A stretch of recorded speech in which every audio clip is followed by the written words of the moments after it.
So hey, what's up guys, welcome back to Cosmic Harry, and today we are gonna see what if Harry Potter was only man alive with Parsel mouth and had harem with Nagas and Naginis.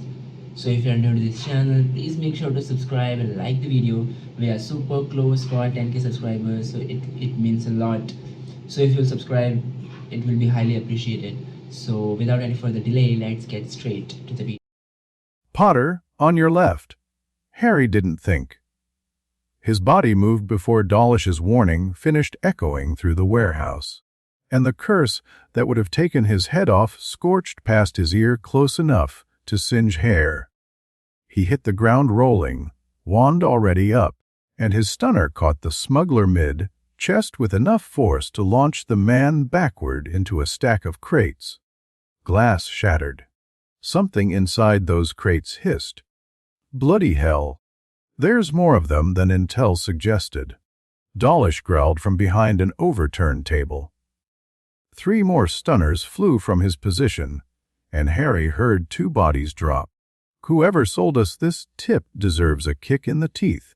Harry was already moving again, because standing still in a firefight was how you ended up explaining to a mind healer why you flinched at loud noises. The warehouse was chaos. Overturned containers, light strobing through the darkness, at least 8 hostiles still on their feet that he could count. Routine smuggling bust, they'd said. In and out, they'd said. Nobody ever said routine when they actually meant it. A curse exploded the crate next to him, and Harry felt something wet spray across his arm. He didn't look. Looking got you killed. He vaulted over a fallen shelf, planted his foot on a smuggler's chest as the man tried to rise, and fired 2 quick stunners into a pair trying to flank Dawlish. "How many left?" Harry called. 4, maybe 5. They've got someone caged in the back, heard screaming earlier. Great. Hostage situation on top of everything else. Harry's night just kept getting better. He pushed forward, using the maze of containers as cover. The smugglers were good, he'd give them that. Organized. They moved in pairs, covered each other's retreats. Didn't panic when their numbers dropped. Professional muscle, not the usual desperate idiots who thought running contraband was easy money, which meant someone with real resources was backing this operation. Harry caught movement to his right and spun, but the smuggler was faster than expected. The body, bind hit Harry's shield hard enough to crack it, and his return fire went wide when a second spell from somewhere behind forced him to dive. Pinned. 2 angles of attack, limited cover, and Dawlish was too far away to help. Harry's mind raced through options. Blasting Hex to scatter them would risk the hostage. Apparition inside a warded building was begging for splinching. He could. The hissing reached his ears again, louder now, coming from the broken crates he'd passed, and something in Harry's chest twisted. "Come out, little speaker," a voice whispered. Not in English. Not in any human language.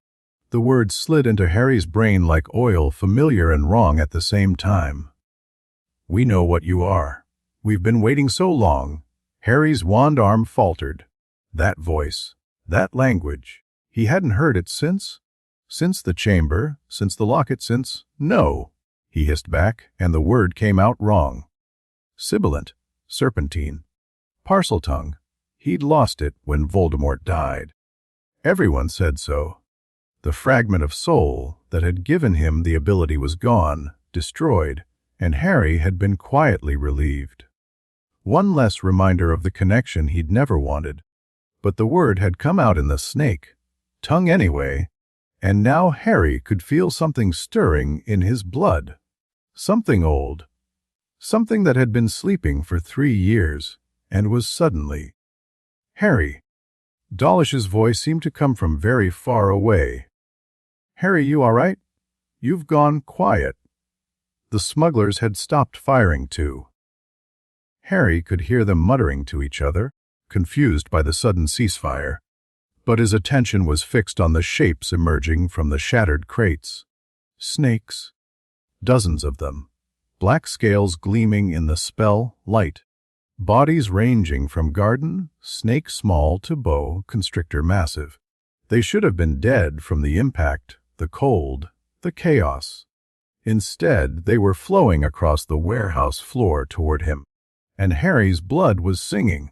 Speaker, they caroused, and the word hit him like a physical force. The last speaker, the only speaker. We must tell them. We must tell the temples. Harry tried to step back and found he couldn't move. His feet were rooted, his body frozen, and something was building in his chest.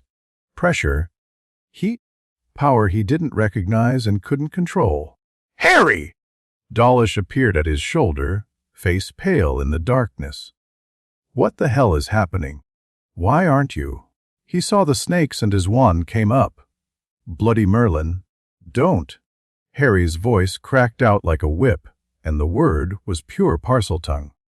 And Dawlish staggered like he'd been struck. The pressure in Harry's chest exploded. Every snake in the warehouse screamed. The sound shouldn't have been possible. Serpents didn't have vocal cords for that kind of noise. But it tore through the air like a living thing, shattered windows, dropped the remaining smugglers where they stood. Harry saw Dawlish crumple, hands over his ears, blood leaking between his fingers. And still the power kept coming. Harry felt it ripping through him, felt his magic stretching in directions he didn't know it could go, felt connections forming to every scaled creature within range. He could sense them all, the snakes in the warehouse, a nest of adders 3 blocks away, something massive in the Thames that his mind shied away from examining too closely. Stop, he tried to say, but the word came out as more Parsel tongue, and the power surged higher instead of fading. Then a new voice cut through the chaos. Female cold, speaking the snake, tongue with an accent Harry had never heard before. Be still, speaker. You are breaking yourself. Something grabbed his magic, not his body, his magic, and squeezed. The pressure in Harry's chest collapsed like a punctured balloon, and he dropped to his knees gasping. The warehouse went silent. Harry looked up, blinking through tears he didn't remember shedding, and found himself staring at a woman who shouldn't exist. She was tall, taller than any human woman he'd ever seen, easily 7 feet, with skin the color of burnished copper and hair so black it seemed to eat the light around it. Her eyes were gold, slit pupilled like a snake's, and when she smiled he caught a glimpse of fangs. But it was what he saw below her waist that made his brain stutter. From the hips down, she wasn't human at all. A massive serpent's tail coiled where her legs should have been, scales the same copper shade as her skin, thick as a tree trunk and easily 15 feet long. It supported her weight effortlessly, muscles shifting beneath the scales as she moved toward him. Harry Potter, she said, and now her voice came in accented but clear English. "We have been waiting for you for a very long time." 2 more figures emerged from the shadows behind her. Similar builds, similar impossible anatomy. One with scales like polished obsidian, the other with bands of gold and green that caught the light. They flanked the copper, skinned woman with the easy discipline of trained soldiers. Who? Harry's voice cracked. He swallowed and tried again. What are you? The copper woman's smile widened. We are Naga, and you, speaker, are coming with us. Like hell I am. Harry forced himself to his feet. His legs felt like jelly, and his magic was doing something strange, pulsing in his chest like a second heartbeat. But he'd faced worse odds. He'd died and come back. Some snake women weren't going to make him roll over. The copper Naga's expression flickered. Surprise, maybe, or amusement. You do not understand. This is not a request. Funny. Sounded like one. Harry's wand came up. His hand was shaking, but his aim was steady. Here's my counter offer. You tell me what just happened to me. You explain what the hell a Naga is, and then you leave. And maybe I don't report this whole encounter to the DMLE. The obsidian, scaled one, hissed something in Parsel tongue too fast for Harry to catch. The copper woman, clearly the leader, held up a hand to silence her. "Your magic awakened," she said, watching Harry with those unsettling gold eyes. "Truly awakened for the first time. What you had before was an echo, a reflection borrowed from the one who marked you." Her gaze dropped to Harry's forehead, and he resisted the urge to touch his scar. "When he died, the reflection faded, but your bloodline remained. And now," her head tilted, serpentine and predatory, "something has stirred it, something old, something that should have stayed sleeping." "My bloodline?" Harry laughed, and it came out bitter. "I'm a half-blood. Muggle father, Muggle grandparents on that side. There's no bloodline to stir." "Your mother's line," the Naga said. "Evans. Before that Evanton. Before that names lost to human record, keeping but not to ours. The speaker bloodline has run in your family for 40 generations, waiting for the right combination of circumstances to awaken." "That's insane." "That is fact. And when the last male speaker died, the one you knew as Voldemort, the burden passed to you. The only male speaker now living. The only one who can." She stopped. Her head snapped toward the warehouse entrance, and both of her guards drew weapons that looked like curved silver sickles from somewhere in their coils. "We are not alone," the obsidian one said. Harry heard it too. Footsteps, multiple sets, moving fast, trying to be quiet. And underneath that, something else. A kind of magical pressure he associated with combat wards being raised. "Your colleagues?" the Copper Naga asked. "My colleagues are unconscious." Harry glanced at Dawlish's crumpled form, still breathing, thank Merlin, but out cold. "Whoever that is, then they are ours. Or rather, they are here for you, and we cannot allow that."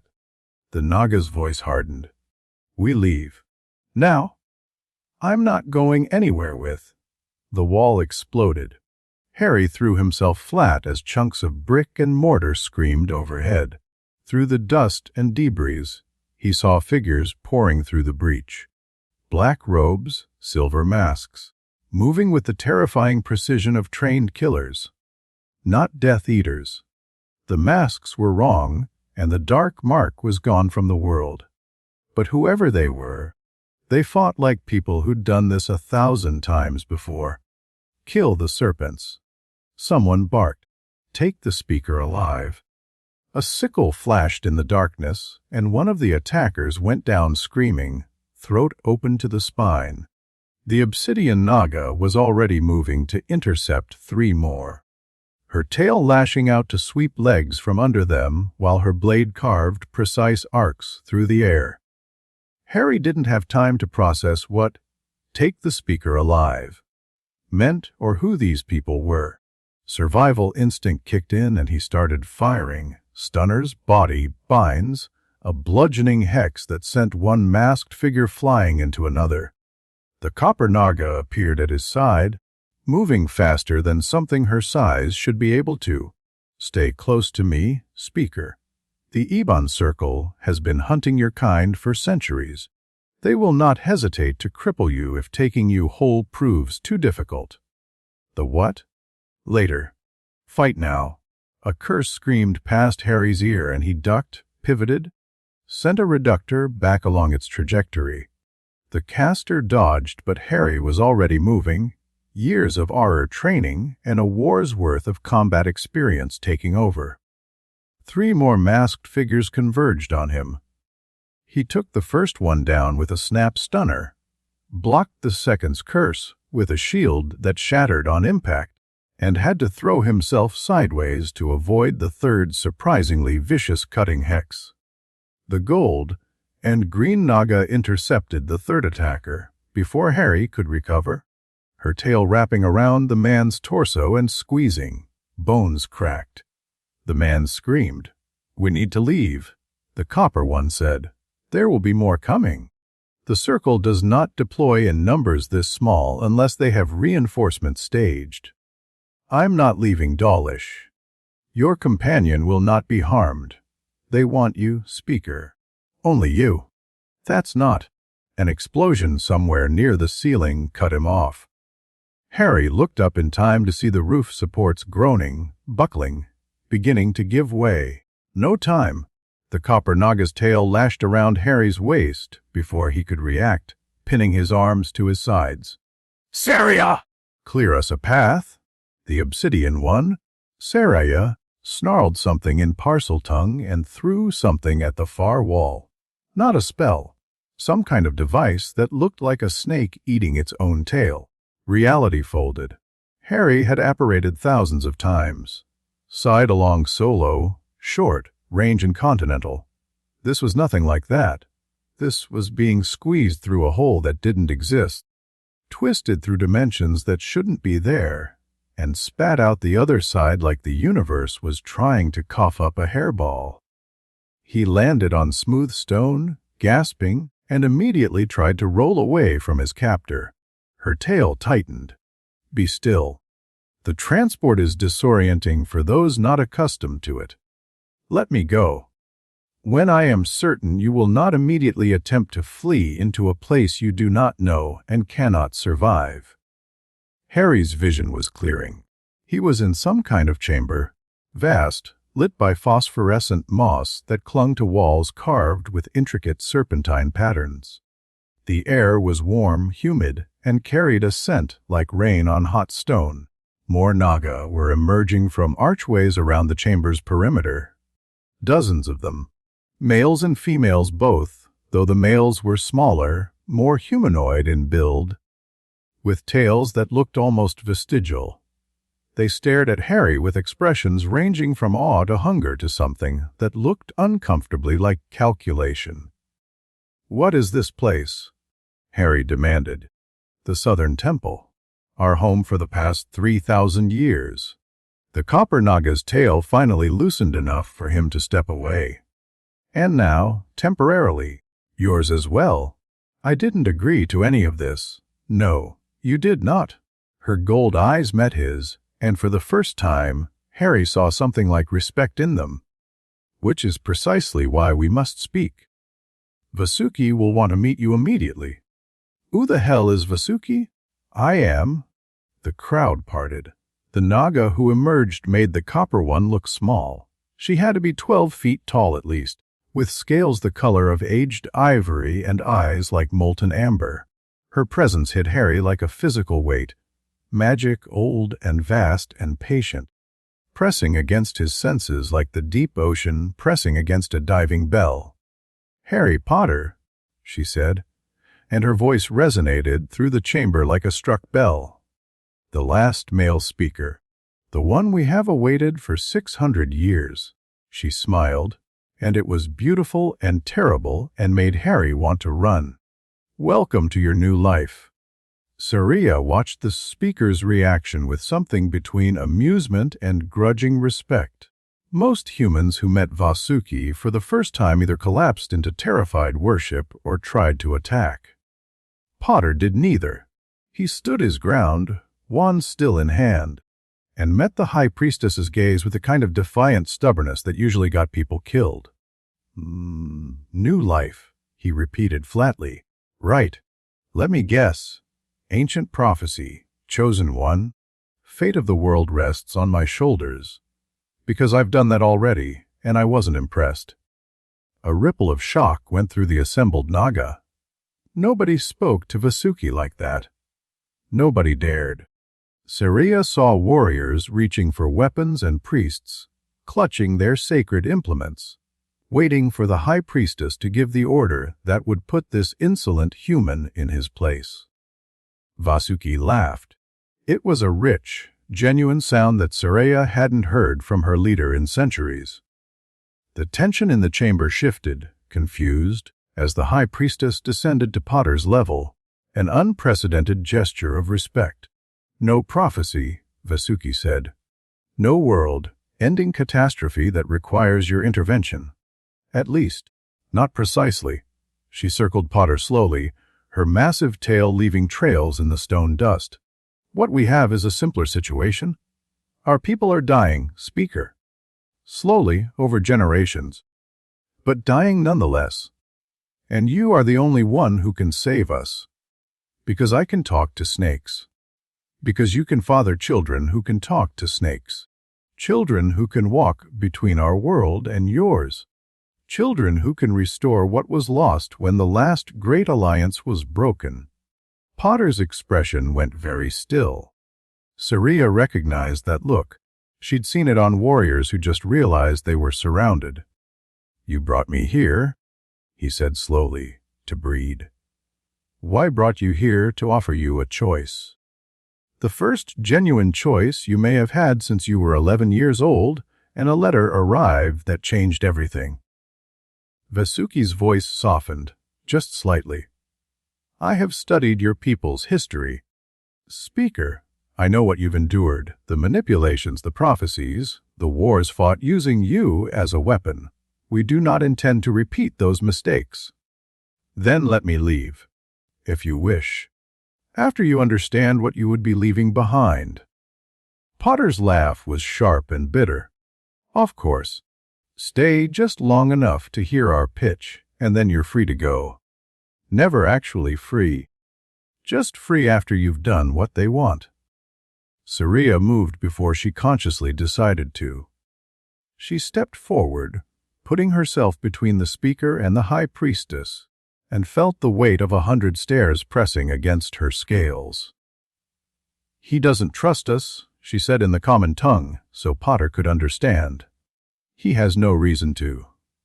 We took him by force, brought him to a place he's never seen, and now we're asking him to accept claims that sound insane from his perspective. She turned to face the speaker directly. You want to leave? Fine. I'll take you back myself. But the Iban Circle will be waiting. They've hunted your kind for 600 years, and they've gotten very good at it. You won't last a week on the surface without protection. I've survived worse than some wizard cult. Have you survived worse while your magic tears itself apart? Because that's what's happening to you right now. Saria pointed at his chest, where his wand hand kept drifting, unconsciously pressing against his sternum. The awakening isn't complete. Your power is expanding, but your body wasn't prepared for it. Without treatment, our treatment, the kind human healers don't even know exists, you'll burn out within a month, maybe 2 if you're lucky. Potter's jaw tightened. You're lying. I'm not. And you know I'm not, because you can feel it. The second heartbeat in your chest. The pressure behind your eyes. The way your magic keeps surging when you don't want it to. Saria crossed her arms. We didn't cause this. Something else did. Something that even the High Priestess doesn't fully understand yet, but we can help you survive it. The only question is whether your pride will let you accept help from people you don't trust. The chamber went silent. Saria could feel Vasuki's gaze on her back. Unreadable, and she knew she'd overstepped. Junior warriors didn't lecture speakers, especially not in front of the entire temple assembly. She'd be punished for this later. But Potter was looking at her differently now. Not with trust. She doubted he trusted anyone fully, but with something closer to acknowledgement. One survivor recognizing another. 1 month, he said finally. I stay for 1 month. You stabilize whatever's happening to my magic. You tell me everything about what I am and what the Iban Circle wants with me. And then I decide whether to stay longer. No obligations. No breeding contracts. No political marriages or ancient pacts. That is acceptable, Vasuki said, before anyone else could object. Saria, since you've taken such an interest, you will serve as the speaker's guide during his stay. Teach him our ways, answer his questions, and ensure his safety. Saria's stomach dropped. That wasn't a reward. That was a punishment disguised as an honor. Binding her to the speaker meant she couldn't participate in any of the important duties she'd spent decades earning the right to perform. But she kept her expression neutral. As the High Priestess commands, Potter, Vasuki turned back to the speaker. You will be given quarters befitting your status. Saria will show you to them. We will begin your treatment tomorrow once you've rested. She paused. And I apologize for the manner of your arrival. It was not how I wished to welcome the one we've waited for, but the Ebon Circle forced our hand. Who are they? Really? A question for tomorrow. Tonight, you rest. Vasuki's smile returned, though it carried an edge now. Welcome to the Southern Temple, Speaker. Whatever happens next, know that you are the first male of your kind to stand here in 6 centuries. That alone makes you extraordinary. She turned and glided away, her attendants falling in behind her. The assembled Naga began to disperse, though many cast lingering looks at Potter and at Saria, standing awkwardly at his side. Your quarters are this way, Saria said stiffly. Try to keep up. The temple is large and easy to get lost in. Before we go anywhere, Potter said, I want to know one thing. What? Those people in the warehouse. Your High Priestess called them the Ebon Circle. She said they've been hunting my kind for 600 years.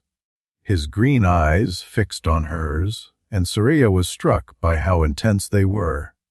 How much they'd seen. What happened 600 years ago? What made them start hunting? Saria hesitated. This wasn't her story to tell. It was ancient history, temple secrets, the kind of knowledge that took decades to earn the right to hear. But Potter wasn't going to trust them if they kept hiding things. And Saria, despite everything, found that she wanted him to trust her, or at least stop looking at her like she was the enemy. 600 years ago, she said quietly, there was a male speaker named Salazar. He made a pact with our people, married 3 of our princesses, fathered children who could walk in both worlds. Salazar Slytherin.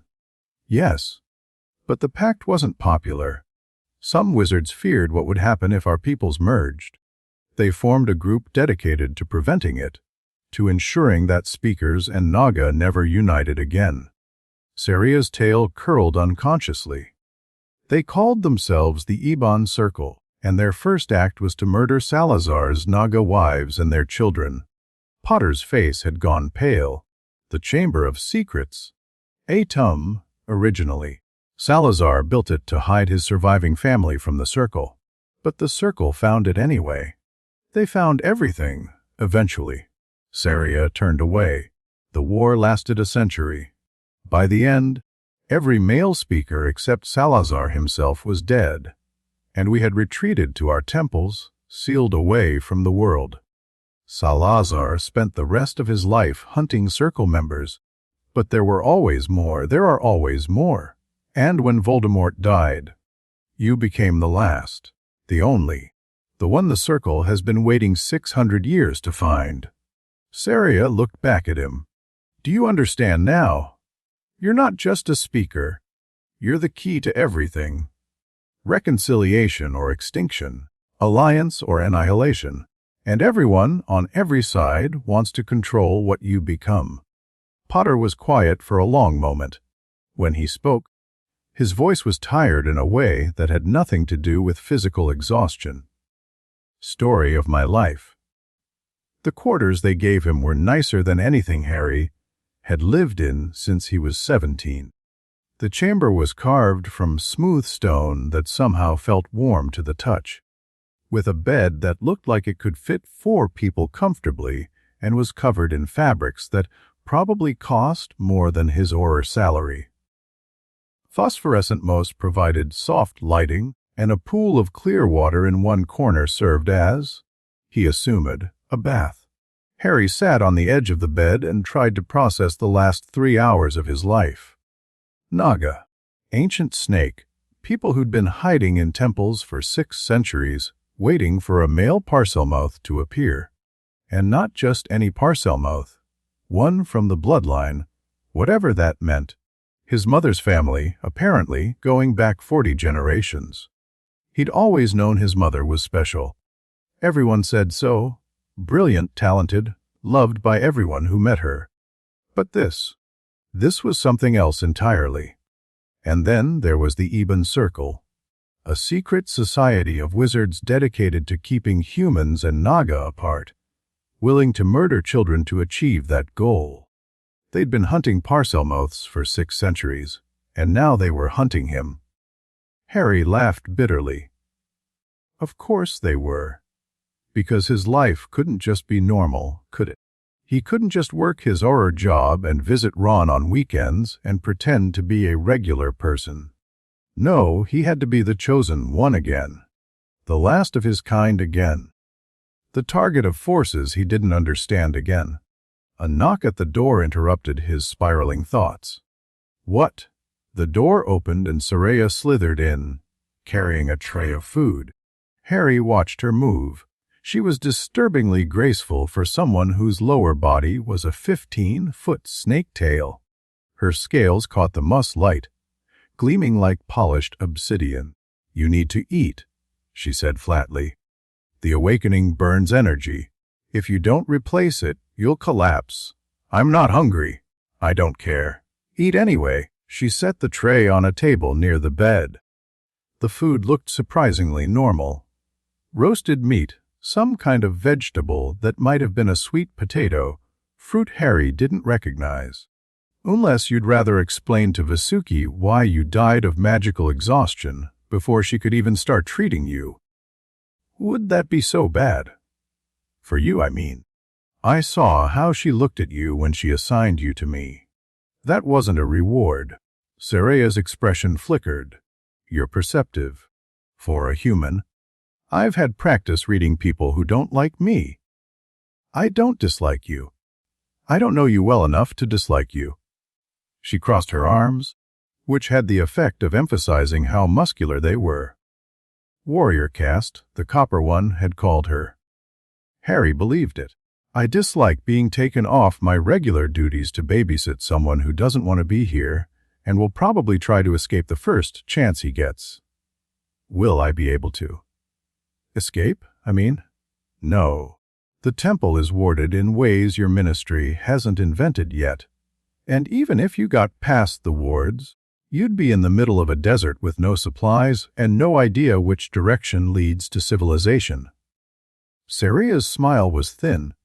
So eat your food, get some sleep, and try to accept that you're stuck with us for now. Harry looked at the tray. His stomach growled, traitorously, and he realized he actually was hungry. The awakening, whatever that meant, had left him feeling hollowed out, like he'd run a marathon without training. He picked up a piece of the meat. It was good. Better than good. Actually, seasoned with spices he didn't recognize but definitely wanted to try again. You said the awakening isn't complete, he said between bites. What does that mean? It means your body is still adapting to your true power level.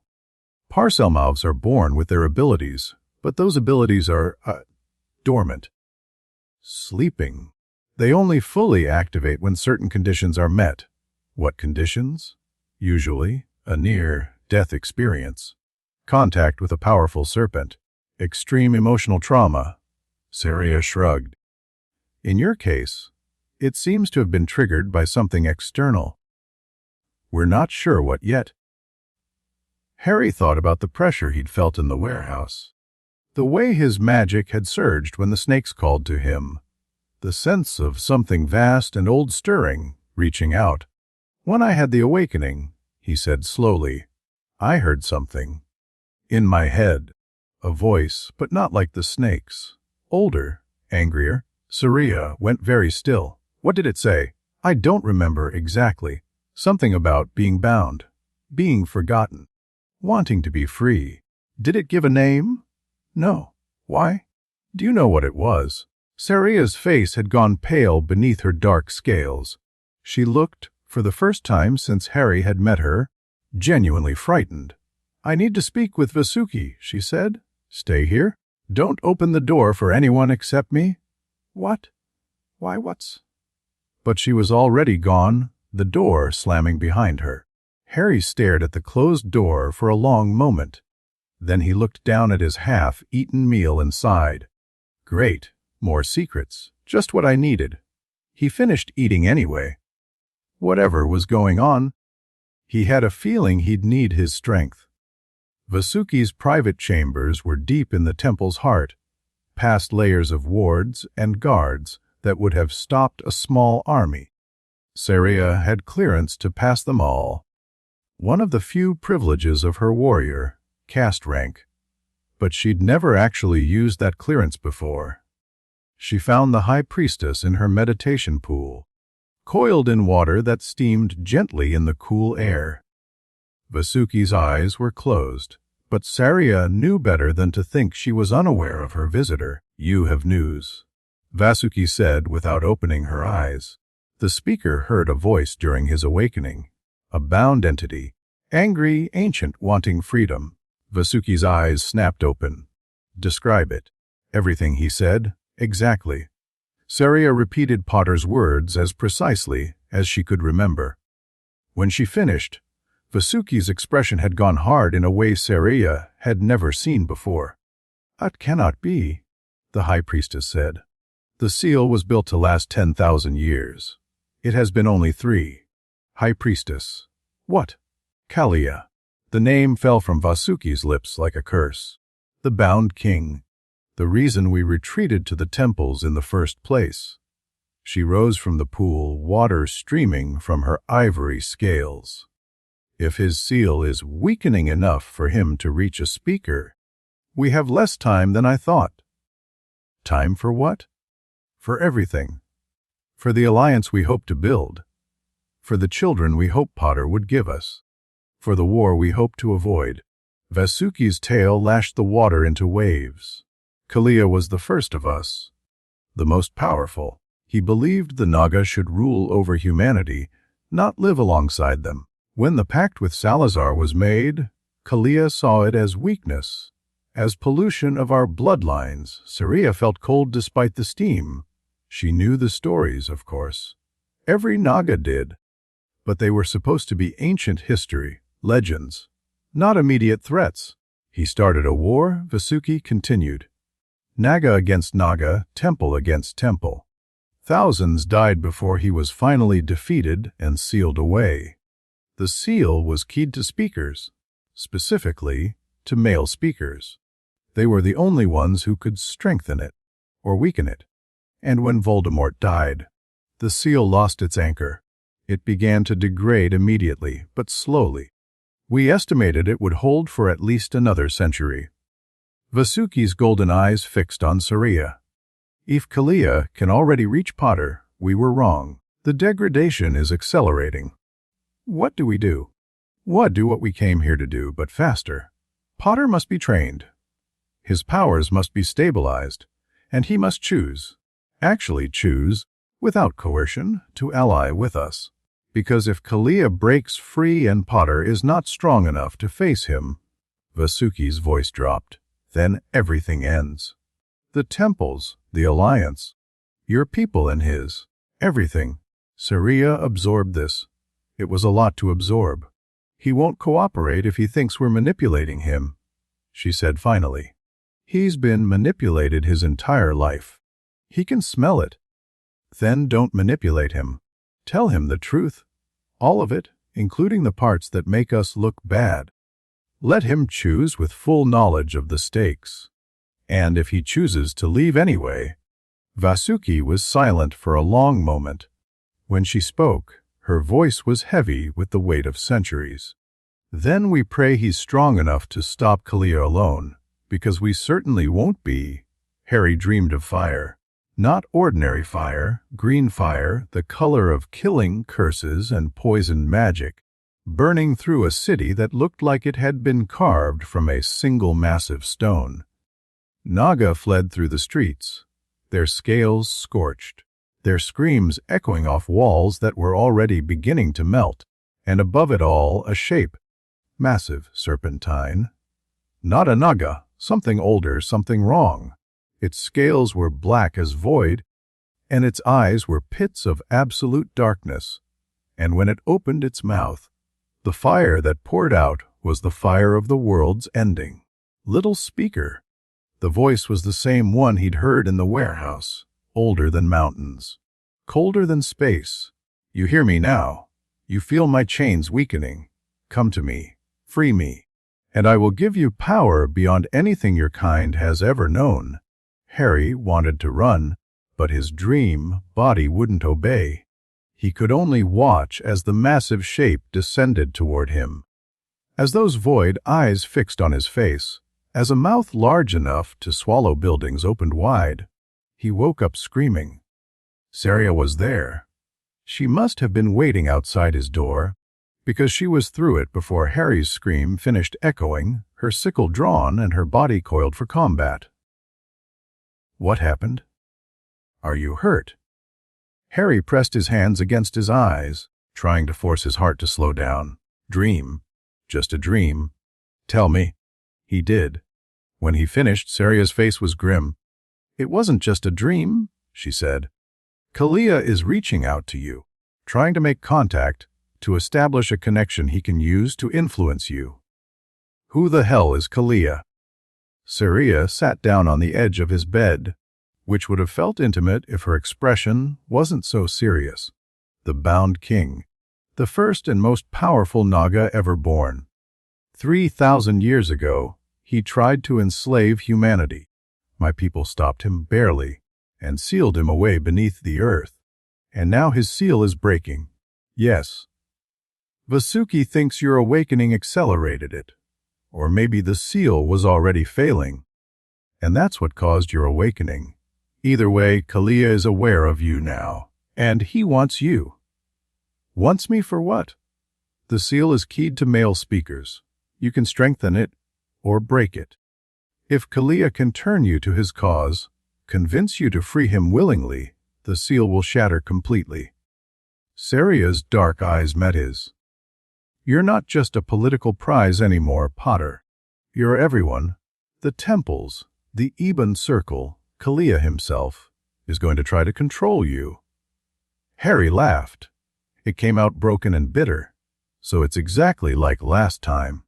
Another Dark Lord, another war, another prophecy that says I'm the only one who can stop it. There's no prophecy.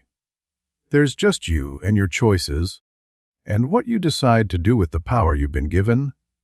Saria hesitated, then, slowly, as if she wasn't sure it was allowed, placed her hand over his.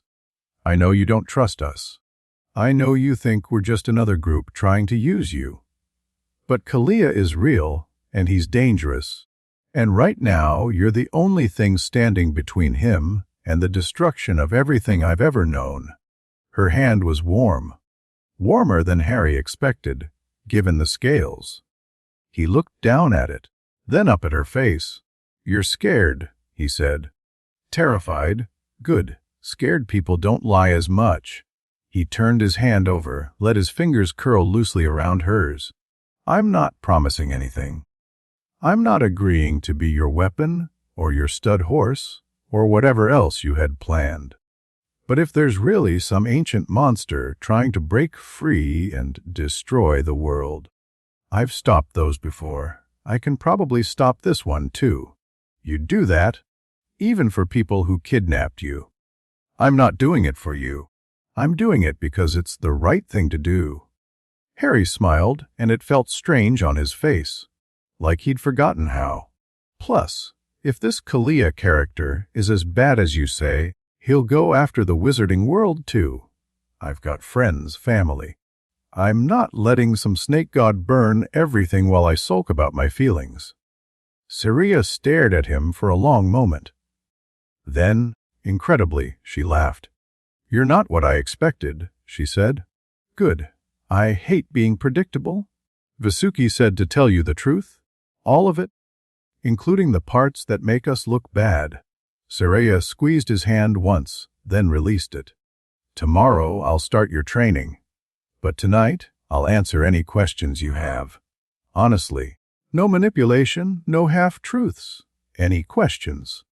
Within reason. Some things are sacred to our people, not to be shared with outsiders. But anything about Kalia, the Ebon circle, your own powers. Ask, and I'll answer. Harry thought about it. There were 100 questions he could ask. About the temples, about Naga society, about what exactly they expected him to do. But one question burned brighter than the others. The Ebon circle, he said. Who leads them? Are they wizards? How did they stay hidden for 600 years? Saria's expression darkened. We don't know who leads them. They're organized in cells, with each cell knowing only its own members. They communicate through dead drops and coded messages. And yes, they're wizards, but wizards who've been passing their mission down through generations, father to son, mother to daughter. They see themselves as protectors of humanity, saving your kind from contamination by ours. And you don't know who any of them are. We know some. We've captured members, interrogated them, but cut off one head and 2 more grow back. Saria's tail curled unconsciously. They have resources, money, safe houses, contacts in every major ministry. They've been building their network for 6 centuries. We've been hiding in our temples, trying to survive. That's about to change, isn't it? It has to. Kalia's awakening changes everything. We can't stay hidden anymore. Not if we want to survive. Saria stood, her tail uncoiling beneath her. Get some sleep, Potter. Tomorrow we start figuring out how to stop an apocalypse. She turned toward the door. Saria, she paused. Thanks. For being honest. For a moment, something flickered across her face. Surprise? Maybe. Or the beginning of something softer. Then it was gone, replaced by her usual guarded expression. Don't thank me yet. Training starts at dawn, and I don't believe in going easy on students. She left. Harry stared at the door for a long time after it closed. Then he lay back on the bed, stared at the glowing moss on the ceiling, and tried not to think about the void-eyed monster waiting in his dreams. He failed. Halfway across the world, in a chamber carved from obsidian and lit by flames that burned without fuel, a figure in silver robes knelt before an altar. The speaker has been taken, the figure said. The Naga reached him before our agents could secure the site. A voice emerged from the darkness behind the altar.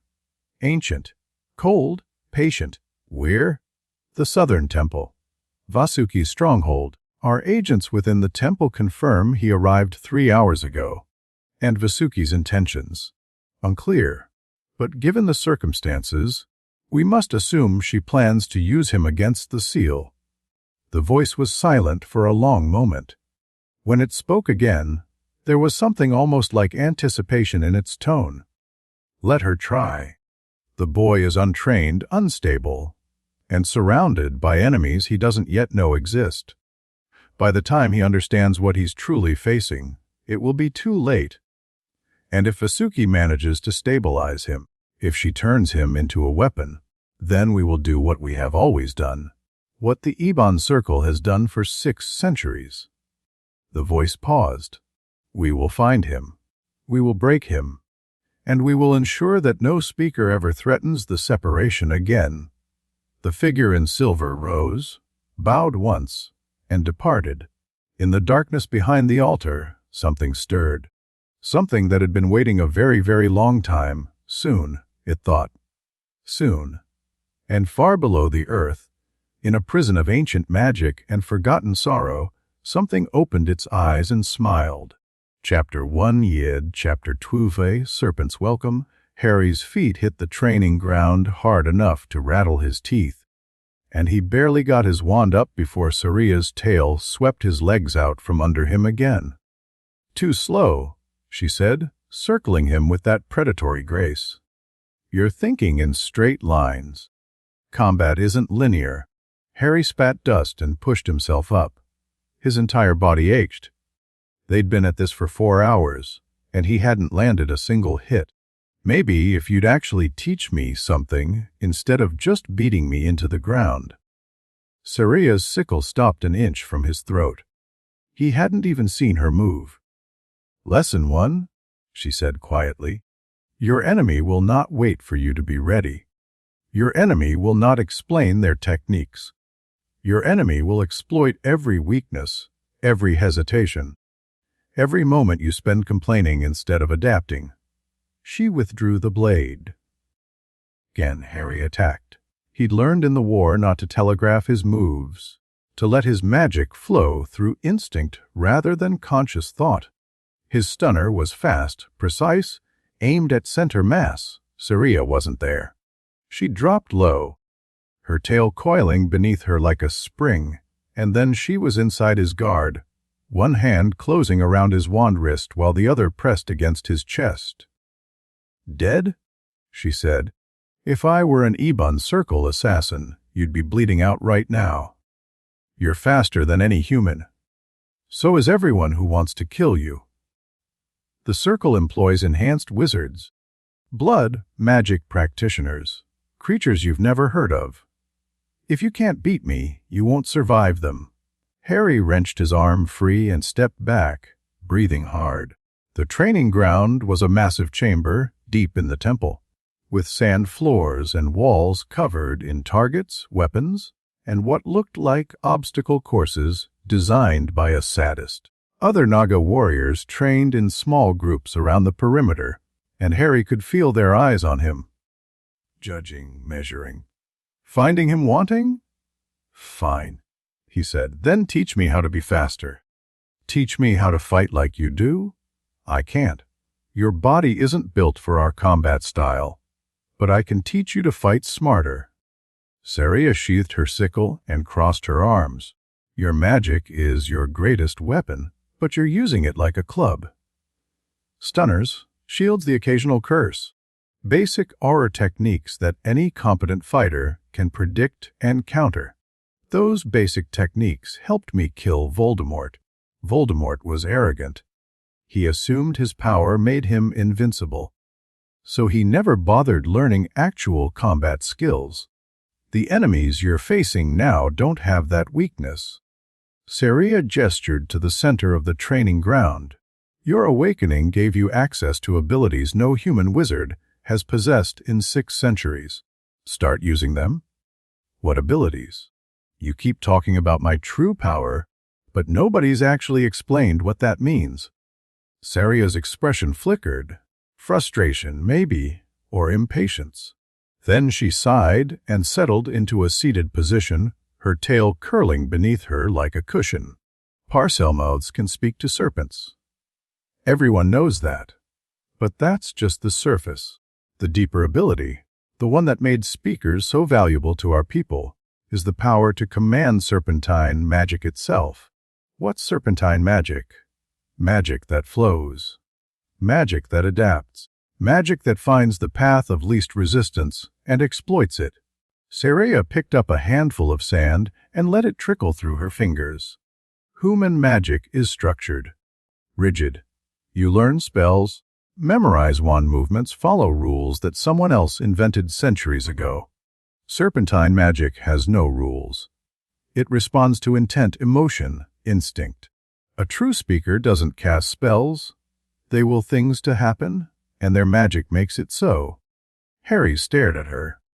"That sounds made up. It sounds impossible." "There's a difference." Saria rose smoothly, her scales catching the phosphorescent light. "When you were 11 years old, did you ever make strange things happen? Things you couldn't explain? I made the glass disappear at a zoo. Ended up setting a snake free. Did you wave a wand? Speak an incantation? No, I just wanted it to happen.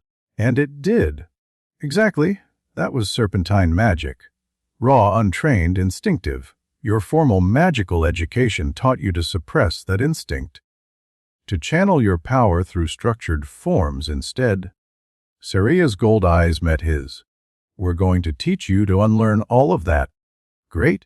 So I get to forget 7 years of magical education and start over from scratch." "Yes. Is that a problem?" Harry thought about it. His wand felt comfortable in his hand, familiar, an extension of himself after more than a decade of use. The idea of setting that aside, of trusting some vague instinct, instead of the techniques that had kept him alive through a war. But Surya was right. His current skills weren't enough. He'd nearly died in that warehouse, would have died if the Naga hadn't shown up, and the enemies he was facing now were worse than anything he'd encountered before. "Show me," he said. Surya's smile was sharp and approving. "Close your eyes. Find that second heartbeat in your chest, the one that started when you awakened." Harry closed his eyes. The second heartbeat was easy to find. It had been impossible to ignore since the warehouse. A steady pulse of warmth and pressure, slightly out of sync with his actual heart.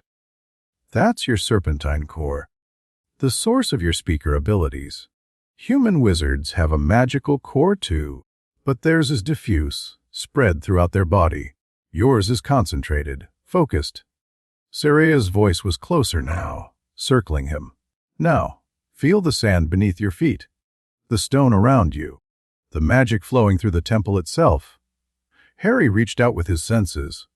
At first he felt nothing, just sand and stone and stale air. But then, slowly, he became aware of something else. A current, a flow, like an underground river made of pure energy, running through the walls and floor and ceiling. That's the temple's ward matrix. Layers of protective magic built up over 3,000 years.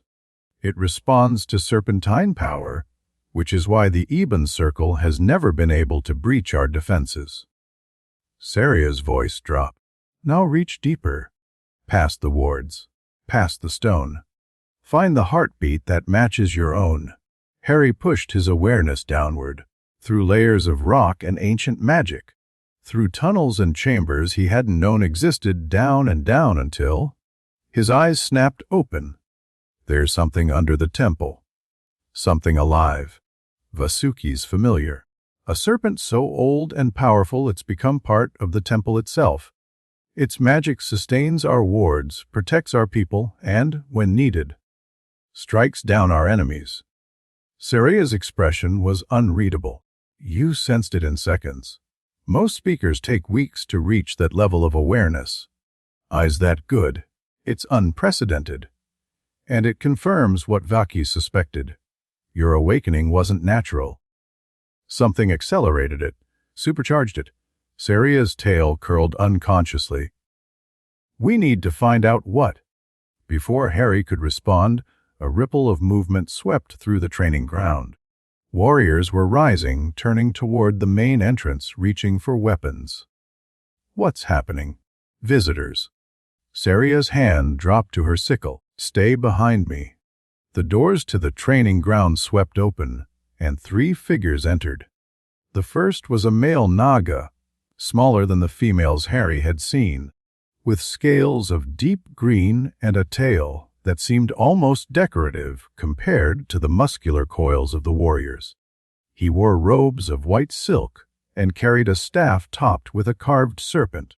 The second was another female warrior, this one with scales that shifted between gold and amber depending on the light. She moved with the same deadly grace as Surya, and the look she shot Harry was openly hostile. The third figure made Harry's breath catch. She was Naga, clearly, the tail gave that away. But her scales were unlike any he'd seen before, deep crimson, almost purple in the shadows, gleaming like rubies. Her features were sharper than Surya's, more aristocratic, and her eyes were a striking violet that seemed to glow with their own inner light. She was also one of the most beautiful women Harry had ever seen. And from the way she carried herself, she knew it. "So," the Crimson Naga said, her voice cool and melodic, "this is the famous speaker, the one who's supposed to save us all, Nisha." Surya's voice was flat. "What are you doing here?" "The High Council sent us. They want to evaluate the speaker's potential before committing temple resources to his training." Nisha's violet eyes swept over Harry like he was merchandise at an auction. First impressions are underwhelming. He's been training for 4 hours. Against me. And how many times did he hit you? Saria's jaw tightened. Combat skill isn't the only measure of. It's the only measure that matters when the bound king breaks free and starts burning temples. Nisha stepped closer to Harry, her tail swishing behind her with languid confidence. Can you even speak properly, little wizard? Or do you just hiss like a broken pipe? I speak well enough to understand when someone's trying to provoke me. Harry replied in Parsel tongue. Nisha's eyebrows rose. The male Naga made a small sound of surprise. Even the hostile gold-scaled warrior looked taken aback. Your accent is terrible, Nisha said, but there was something new in her expression. Interest, maybe, or revaluation, but the power behind it, that's real. I felt it. She turned to Saria. Perhaps he's not entirely worthless after all. High praise, Harry said dryly. Are all the temple representatives this charming, or did they send you specifically to make me feel welcome? Nisha laughed. It was a sharp sound, more surprised than amused. He has teeth. Good. He'll need them. She moved past Harry toward the far end of the training ground, her entourage following. We'll be observing your progress, speaker. Try not to disappoint us. They disappeared through a side entrance. Harry turned to Saria, who looked like she was fighting the urge to punch something. Friend of yours. Nisha is High Priestess of the Eastern Temple, second most powerful Naga in the world after Vasuki. Saria's tail lashed the sand. She's also been angling to take control of the Southern Temple for the past 3 centuries. If she can prove you're not worth the resources we're investing, she'll use that to undermine Vasuki's leadership, so I'm a political pawn. Again, fantastic. Everything in the temple system is political. Resources, alliances, breeding rights, it all comes down to influence. Saria forced her expression back to neutral, which is why you need to get stronger fast. Nisha's evaluation isn't just about you. It's about whether the Southern Temple can maintain its position as the leader of our people. And what happens if you lose that position? The Eastern Temple takes control. Nisha's policies become law. Saria's voice dropped. She believes speakers should be managed, controlled, treated as valuable assets rather than autonomous beings. If she gains power over Yoon, she'll turn me into exactly what I refuse to be for Dumbledore. A weapon pointed at whoever she considers an enemy.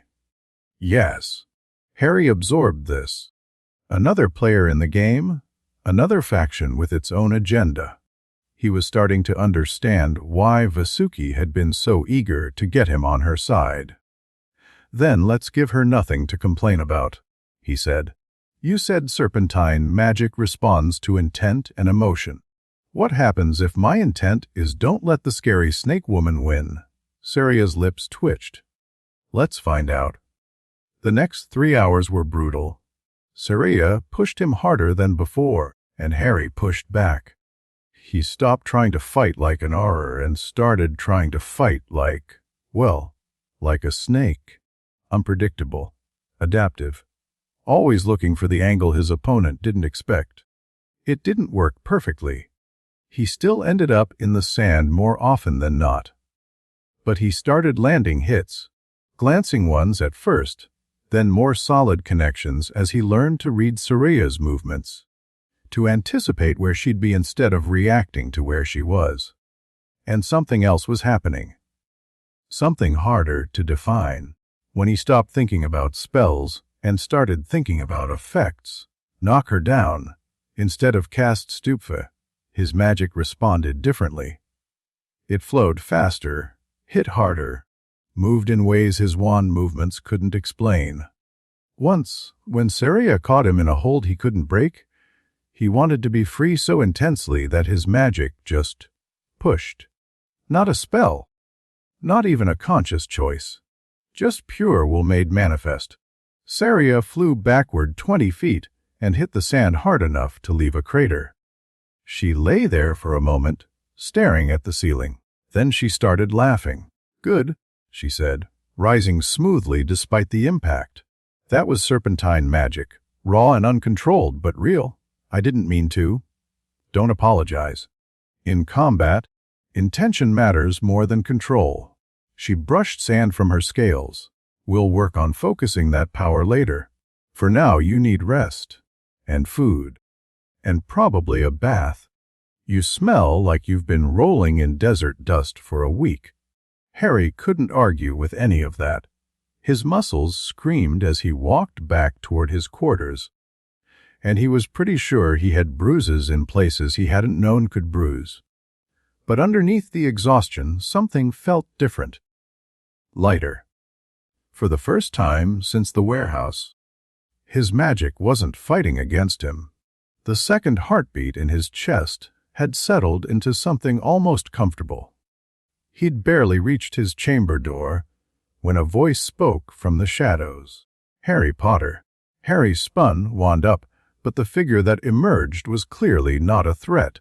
She was Naga, yes, but smaller than the warriors, with scales of soft silver and an expression that seemed designed to put people at ease.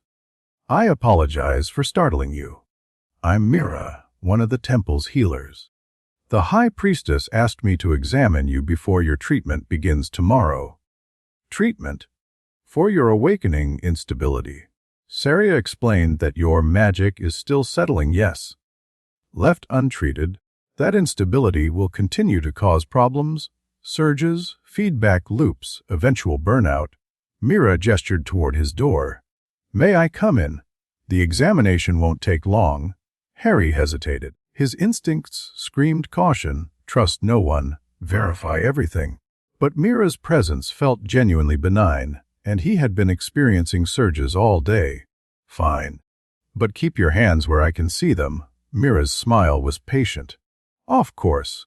Inside his chamber, she had him sit on the bed while she produced a series of crystalline instruments from a pouch at her waist. They looked nothing like any medical equipment Harry had seen, but the way she handled them spoke of long expertise. "I'm going to touch your temples," she said. "You may feel a slight pressure as I assess your magical channels. Please try to relax." Her fingers were cool against his skin. The pressure she'd mentioned was more than slight. It felt like someone was pushing against the inside of his skull, but it wasn't painful. "Interesting," Mira murmured. "Your channels are larger than I expected." "Much larger. The awakening must have expanded them significantly." "Is that good?" "It means you have more capacity than most speakers. But it also means more strain on your system until everything stabilizes." She withdrew her hands and made a note on a small scroll. "The treatment we have planned should help. Traditional serpentine healing, passed down for millennia. It's quite effective." "What does it involve?" "Immersion in a pool infused with certain herbs and magical compounds. Your body will absorb what it needs and flush out the instabilities." Mira's expression flickered. "It's not pleasant, but it's necessary. Story of my life." She finished her examination with a few more tests, checking his pulse, his reflexes, the color of the light that emanated when she passed a crystal over his chest. Throughout it all, Harry watched her carefully, looking for any sign of deception or hidden agenda. He found nothing. Mira seemed exactly what she claimed to be a healer doing her job. "One more thing," she said as she packed up her instruments. "The High Priestess would like to see you for dinner. There are matters she wishes to discuss privately, away from the temple's official proceedings." "What matters?" "That's for her to explain." Mira rose, her silver tail glinting in the moss light. "Saria will escort you when the time comes. Rest until then." She left. Harry sat on his bed, staring at the door, trying to piece together everything he'd learned. Vasuki wanted to meet with him privately. Nisha was watching and waiting for him to fail. The Ebon circle was out there somewhere, planning their next move. And underneath everything, Kalia was stirring, reaching out through his dreams, trying to forge a connection that could doom everything. Fun times. Vasuki's private dining chamber was smaller than Harry expected. Almost intimate. A low table dominated the center, surrounded by cushions that seemed designed to accommodate both human bodies and Naga tails. The walls were carved with intricate murals depicting scenes Harry couldn't quite interpret. Battles, rituals, what looked like a massive serpent coiled around a mountain. The high priestess was already seated when Saraya let him in. She'd exchanged her formal robes for something simpler, and without the trappings of office, she seemed almost approachable. Almost. "Thank you for coming," Vasuki said, gesturing to a cushion across from her. "Please, sit, eat. We have much to discuss." Saraya moved to stand by the door, but Vasuki shook her head. "Stay, Saraya. This concerns you as well." The food was already laid out, dishes Harry didn't recognize, but which smelled incredible. He settled onto the cushion awkwardly. It wasn't designed for people with legs, and waited. "You performed well today," Vasuki said. "Saraya tells me you achieved serpentine manifestation within hours of beginning your training. That's remarkable. That was an accident. The best magic often is." Vasuki selected a piece of fruit from a nearby platter. "I asked you here because there are things I need to tell you, things the temple at large doesn't know and can't know. Not yet. More secrets. Unfortunately, yes. But these secrets concern you directly, and I believe you deserve to understand what you've become involved in."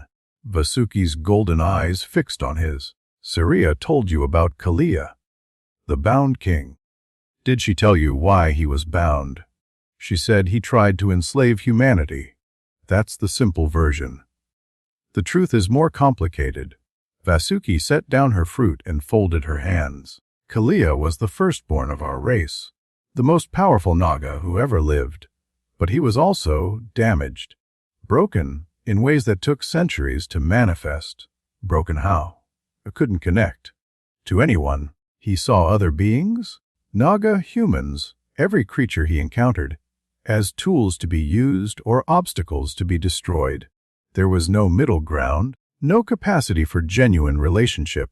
Vasuki's voice was soft, almost sad. "We tried to help him. For millennia, we tried. But nothing worked, and eventually, his isolation curdled into hatred." Harry thought of Voldemort, of the orphan boy who'd grown up unable to love, unable to trust, eventually becoming a monster who saw murder as a casual solution to any problem. "He sounds familiar," Harry said quietly. "Your Dark Lord was similar, yes, but Kalia was worse. Voldemort sought power and immortality. Kalia sought domination. He wanted every thinking being in existence to acknowledge him as supreme, to bow before him, to exist only to serve his will." Vasuki's tail curled unconsciously. "When we refused, when we allied with humans instead of subjugating them, he declared war. The conflict lasted a century and killed more of our people than all our other wars combined. How did you stop him?" "The speakers, the male Parsel mouths who had bonded with our people during the alliance." Vasuki glanced at Saraya, then back to Harry. Kalia's power was partly serpentine, partly something else. Something older, darker. Human magic couldn't touch him, and Naga magic alone wasn't strong enough to contain him. But speaker magic, that was different. Speakers could channel both human and serpentine power simultaneously, weaving them together into something greater than either alone. So they sealed him instead of killing him. They couldn't kill him. "We're not sure anything can kill him, not permanently. The seal was the best option available." Vasuki's expression darkened. "But the seal requires maintenance, regular infusions of speaker power to keep it stable. Without that, it breaks down, like it's doing now." "Yes. When the last male speaker died, "You're Voldemort," the seal began to weaken. Slowly at first, then faster. Kalia has been working to accelerate the process, reaching out through dreams and visions, trying to find a new speaker to corrupt. "He's been reaching out to me. We know." Saria reported your dream from last night. Vasuki leaned forward. "Harry, I need you to understand something. Kalia is incredibly dangerous, but he's also incredibly persuasive. He's had 3,000 years to refine his manipulation techniques. He'll offer you power, understanding, a sense of belonging you've never felt before. He'll tell you that we're using you, that only he truly appreciates your potential. And you're telling me this because you need to be prepared. And because..." Vasuki hesitated, something she clearly didn't do often. "Because some of what he tells you will be true. We are using you. The alliance we hope to build, the children we hope you'll father. All of it serves our purposes as much as yours. I won't pretend otherwise." Harry stared at her. Of all the things he'd expected from this meeting, brutal honesty hadn't been on the list. "Why tell me that?" "Because you're not stupid, and treating you as if you would be counterproductive." Vasuki's smile was thin. "You've been manipulated your entire life, Harry. By Dumbledore, by the Ministry, by forces that saw you as a weapon to be aimed rather than a person to be respected. I'd like to try something different." "Which is?" "Partnership. Genuine partnership. With full knowledge of the stakes and costs on both sides." Vasuki spread her hands. "Yes, we want you to father children with our people. Yes, those children would be enormously valuable to us. The first generation of true hybrids since Salazar's time. But we're not asking you to be a broodmare. We're asking you to consider building a life with us, forming real relationships, becoming part of our community. And if I refuse, then you refuse. We'll still help stabilize your magic, still protect you from the Ebon Circle, still teach you what you need to survive. The alliance we're offering doesn't come with strings attached." Harry looked at Soraya, who'd been silent throughout the exchange. Her expression was unreadable, but something in her eyes suggested she was watching him closely, waiting to see how he'd react. "What's the catch?" he asked. "Time? We have less of it than we thought." Vasuki's voice hardened. "Kalia's awakening is accelerating faster than our projections suggested. At current rates, the seal will fail completely within 18 months. If we don't have a trained speaker ready to face him by then, everyone dies. Most likely, yes. Kalia's first priority will be eliminating anyone who could threaten his dominion. Our temples will burn. Your wizarding world will follow. And once he's established control, he'll spend eternity reshaping reality according to his vision of perfect order." The weight of it settled over Harry like a physical thing. 18 months to learn how to fight a god. 18 months to master abilities he'd barely begun to understand. 18 months to figure out whether he could trust these people enough to stand beside them when everything went to hell. "I need time to think," he said. "Of course.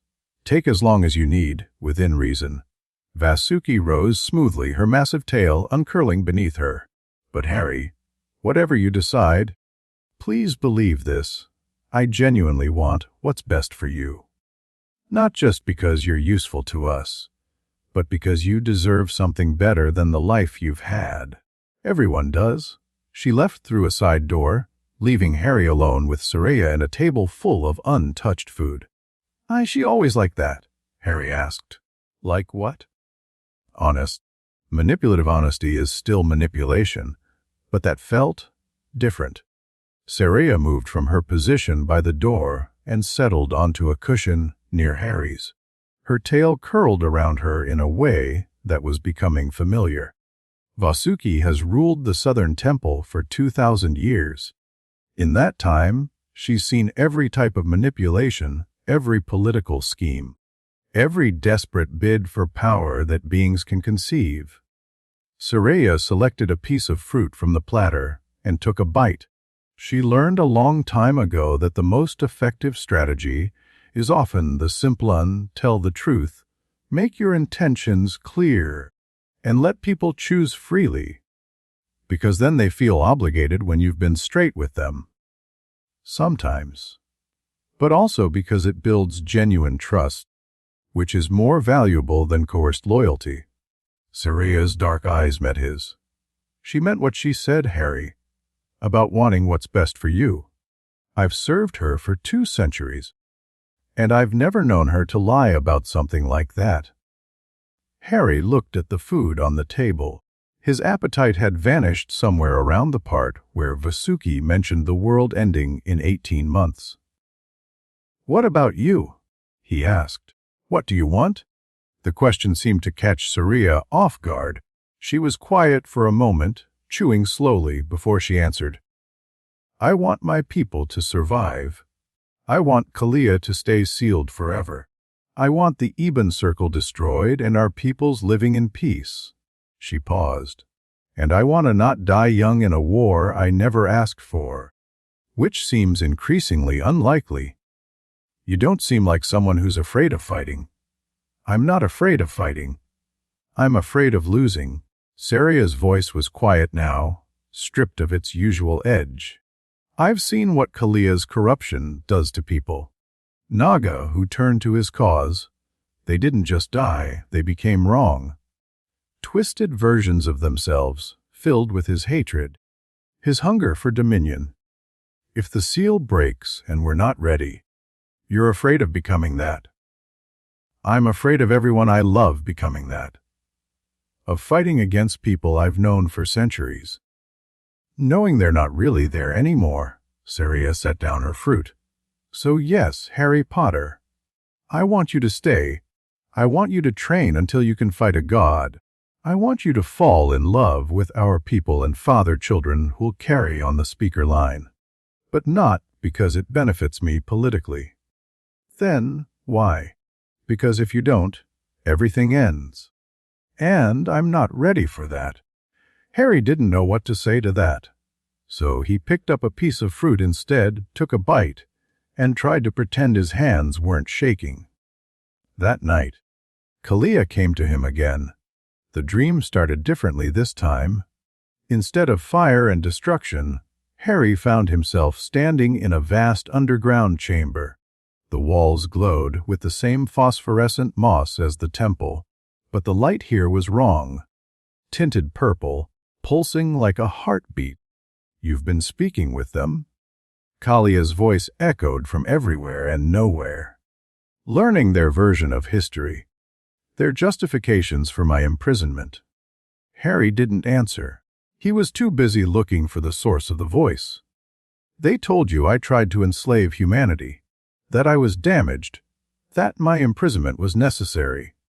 A laugh, cold and hollow. "They didn't tell you why I sought domination.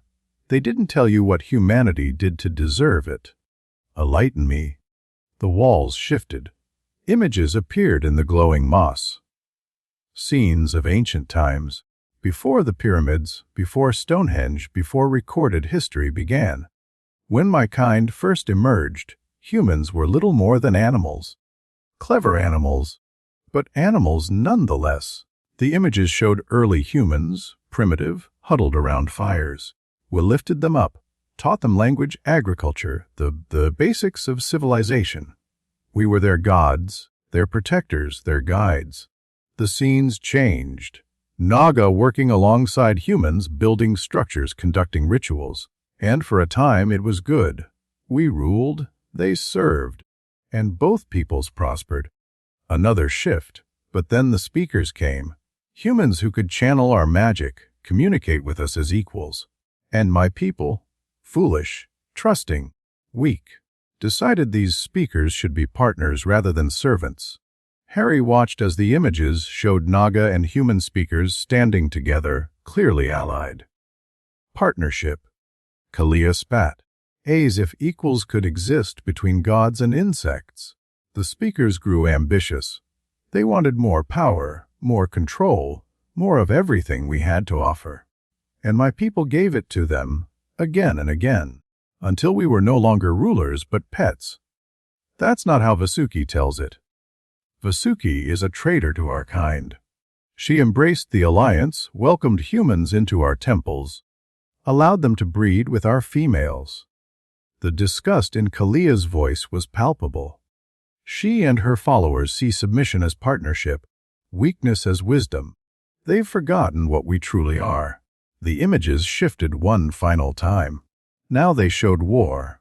Naga fighting Naga, humans caught in the crossfire, cities burning. When I tried to restore our proper place, they imprisoned me. 3,000 years in darkness, alone with nothing but my thoughts and my certainty. A pause. And now you come, the last speaker. The one who could finally set things right? Set things right how? Free me. Take your place at my side as the greatest speaker in history. Together we'll rebuild what was lost.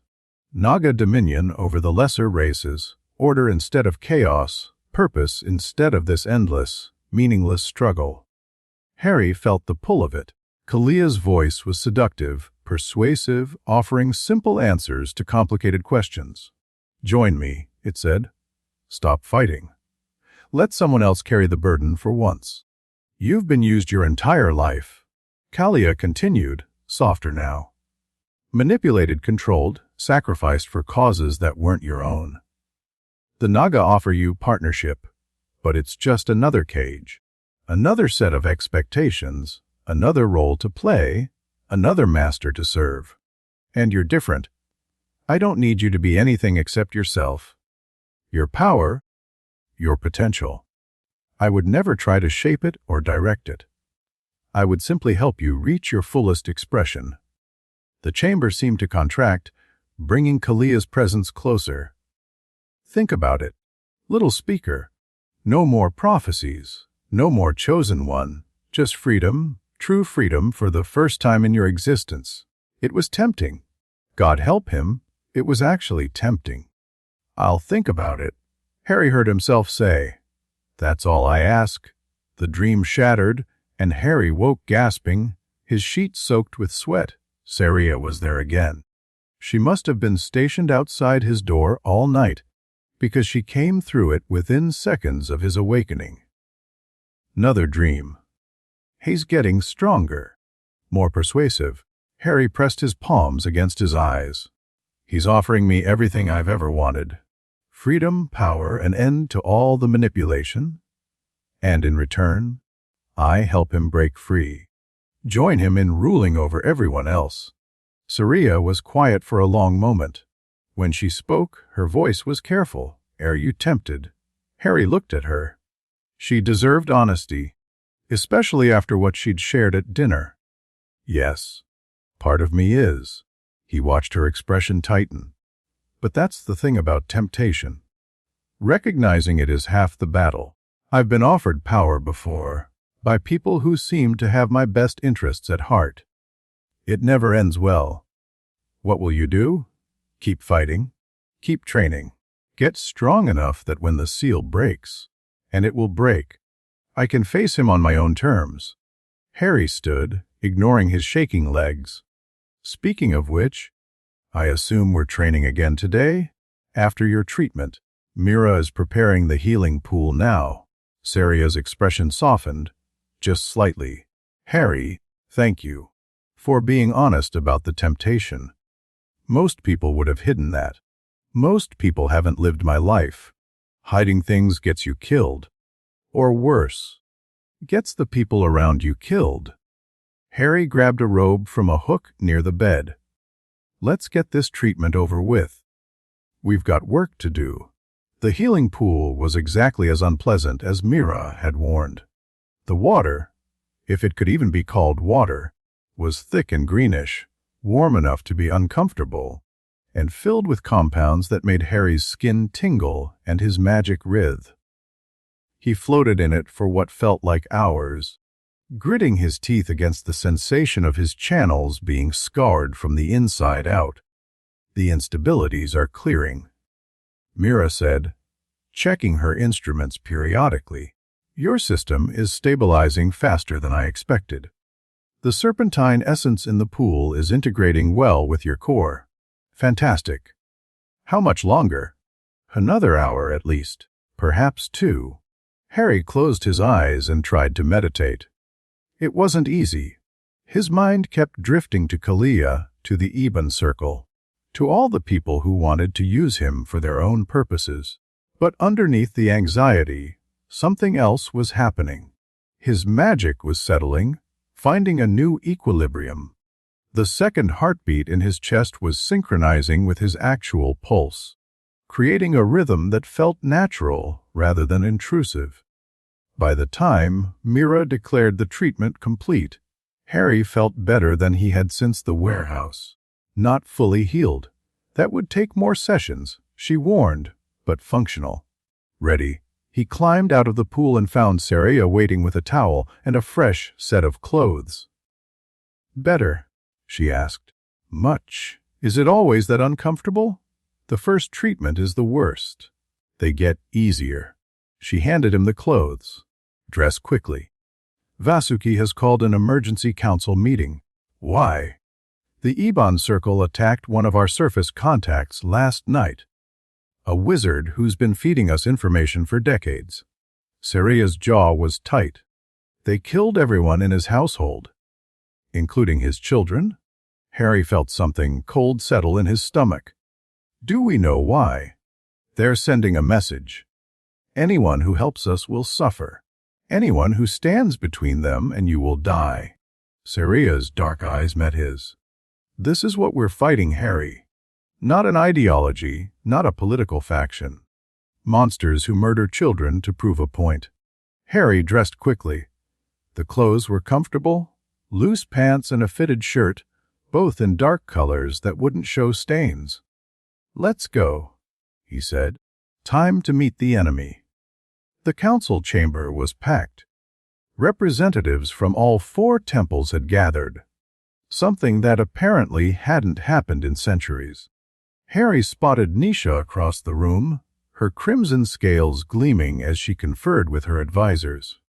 Other Naga he didn't recognize filled the space, their voices creating a constant buzz of conversation and argument. Vasuki stood at the chamber's center, her presence commanding silence as Harry and Saria entered. "The speaker joins us," she announced. "Let us begin." What followed was 2 hours of the most intense political discussion Harry had ever witnessed. Reports came in from various sources: agents on the surface, sympathetic wizards who'd survived the night's attack, magical creatures who owed debts to the temples. The picture they painted was grim. The Ebon Circle wasn't just attacking contacts. They were mobilizing, calling in favors, activating cells that had been dormant for decades, preparing for something big. "They know," Nisha said, her voice cutting through the debate. "They know the seal is failing. They know the speaker is here. And they're planning to strike before we can prepare our defenses." "How could they know about the seal?" someone demanded. "The same way they've known everything for 600 years. They have sources within our temples.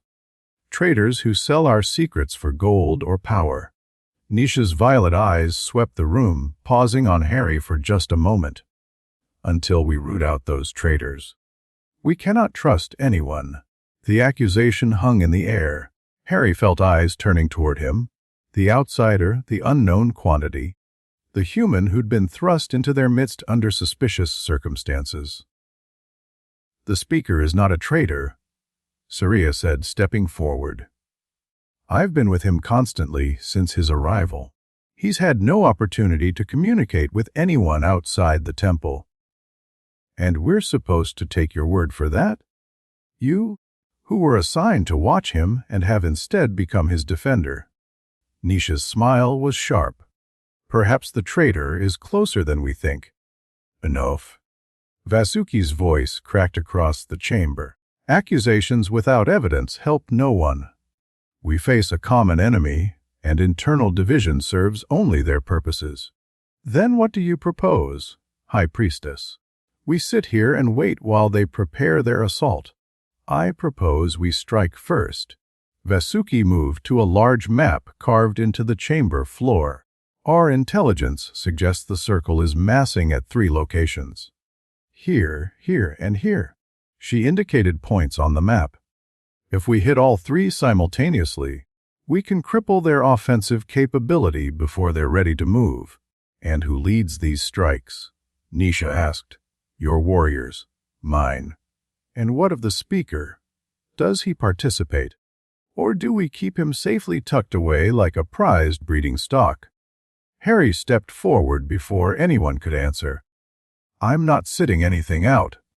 You want to know if I'm trustworthy? Fine. Let me prove it. I'll lead one of the strike teams myself. Silence fell over the chamber.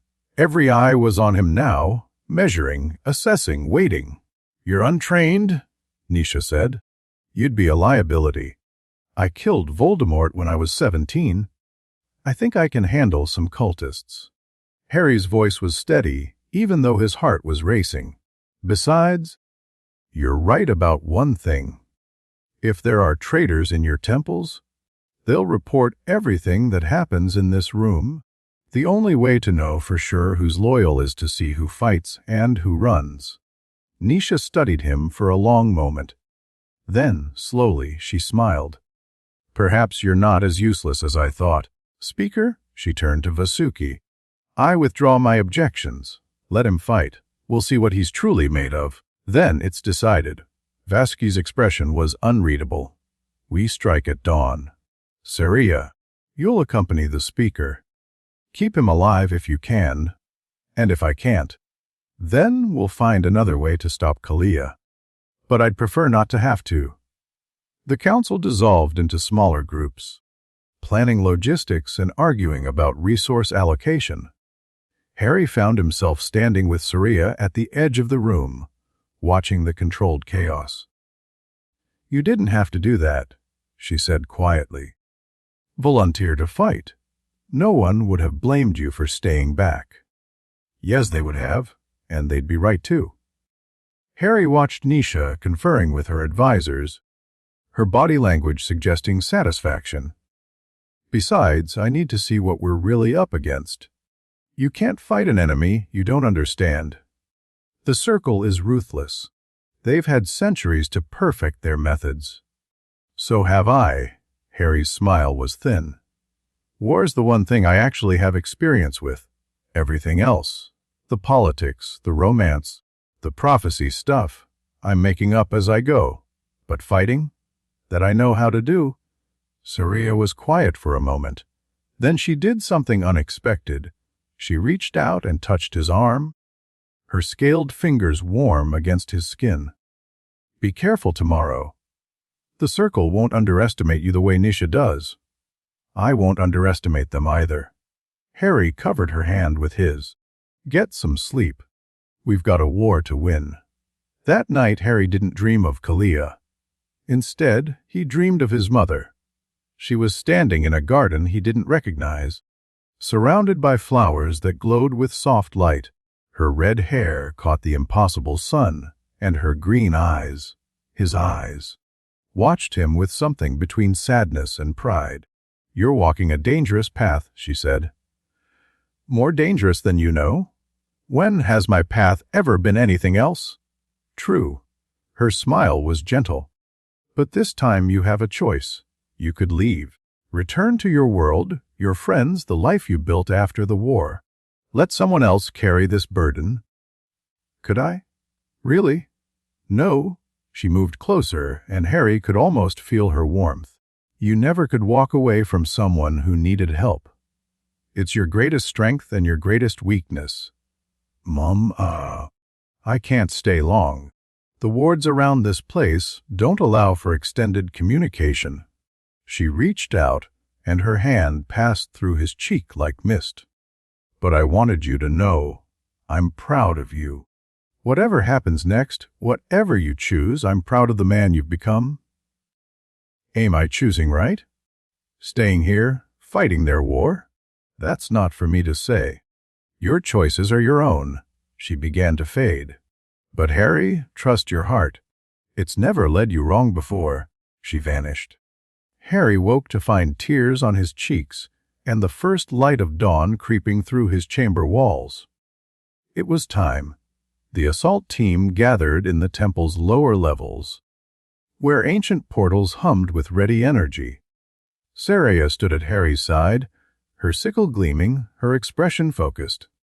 The target is a circle safe house in northern Scotland, she said. Intelligence suggests 30 hostiles, maybe more. Our objective is simple. Neutralize the enemy and gather any intelligence we can find. Rules of engagement. They'll try to kill us.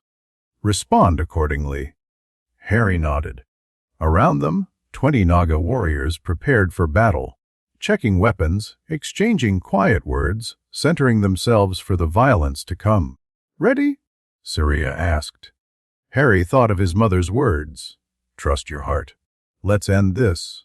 The portal flared, and they stepped through into chaos. The safe house was already burning when they arrived. Not from their assault, from something else.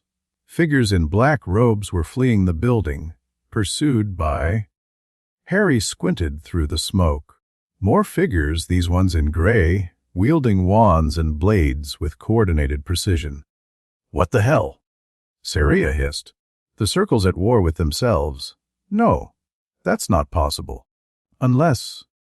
A figure emerged from the smoke, walking calmly through the chaos like it didn't concern her. She was human, definitely human, with dark hair and sharp features and eyes that glittered with intelligence.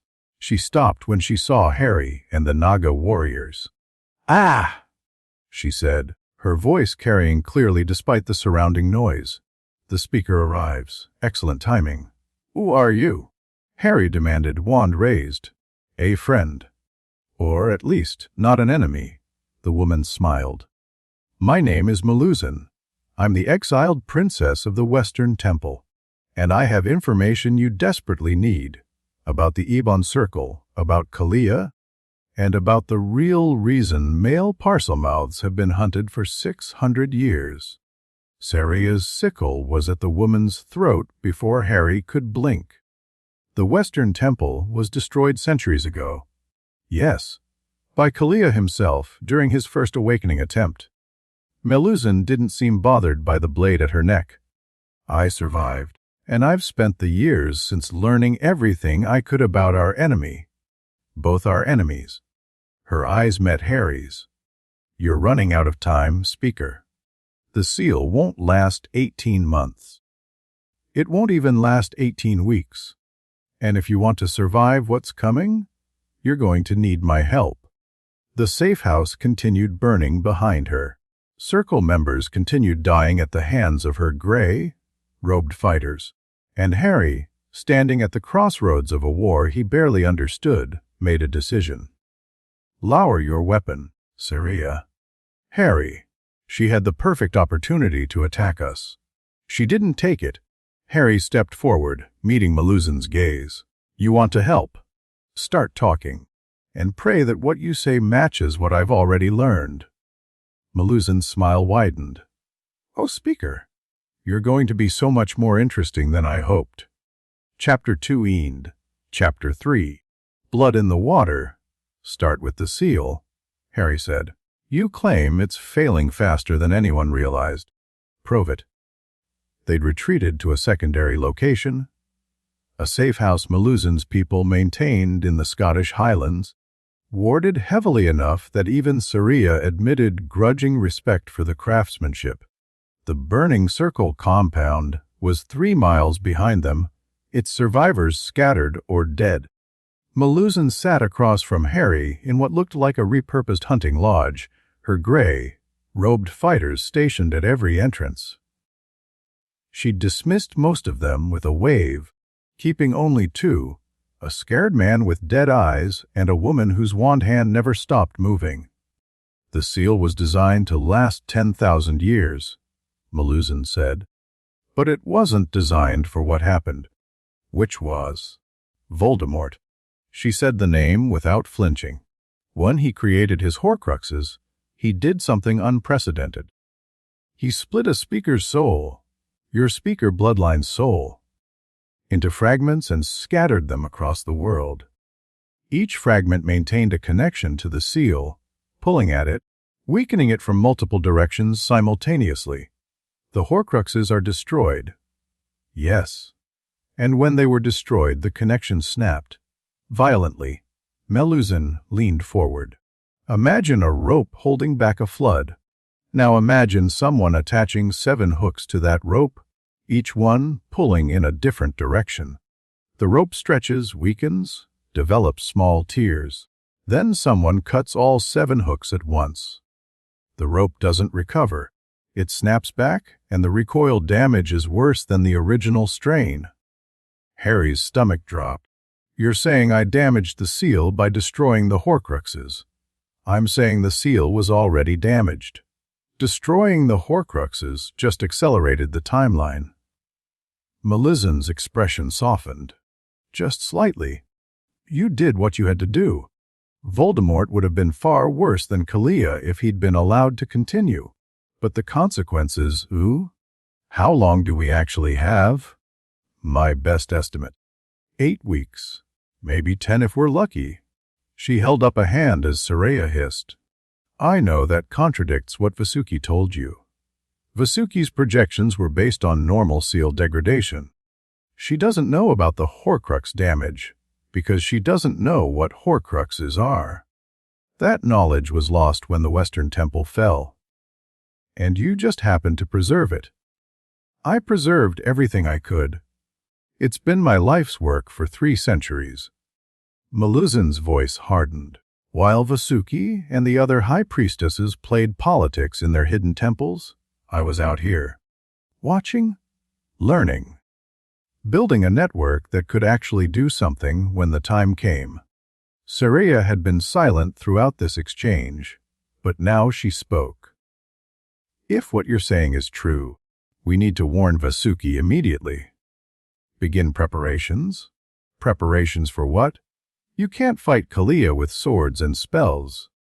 The only thing that can stop him is a trained speaker, and your speaker, she nodded at Harry, has been training for less than a week.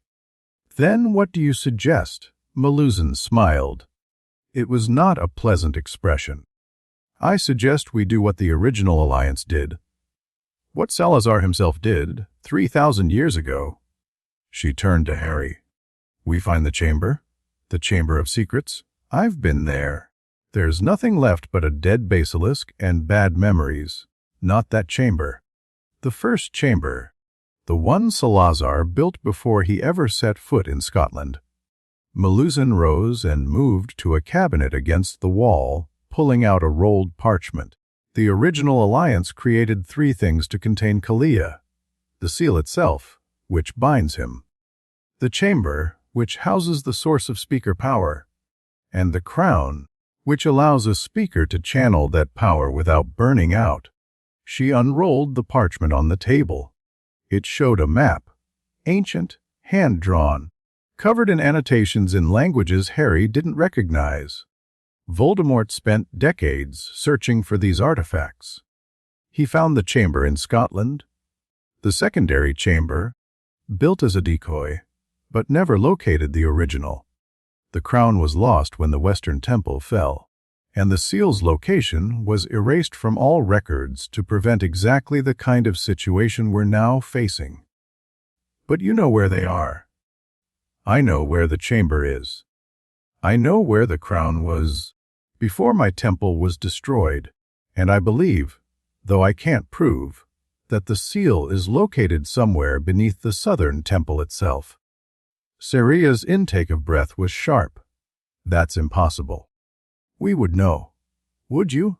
Vasuki is old, but she's not old enough to remember the original alliance. The knowledge has been passed down generation to generation, with pieces lost along the way. Melusine's violet eyes were steady. The southern temple was built on sacred ground that was sacred long before your ancestors claimed it.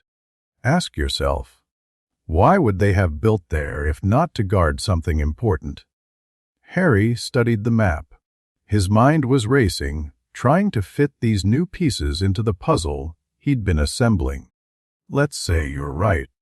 Let's say the seal is under the southern temple, and the chamber is wherever this map says it is. What about the crown? That's where things get complicated. Maluzin rolled up the parchment. The crown was in my temple's vault when Kalia attacked. The temple was destroyed, but the vault was warded against everything, including Kalia's fire. It should have survived. Should have. I was otherwise occupied during the attack.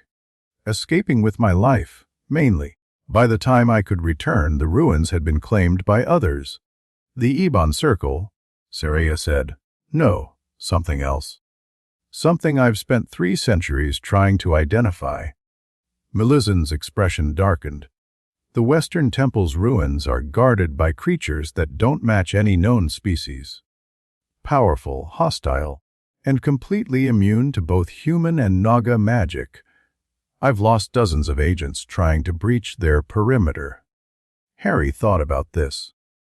And you think I can get through where your agents couldn't? I think a speaker might be able to communicate with them, or at least survive long enough to reach the vault. Maluzin met his eyes. I'm not asking you to trust me, Harry.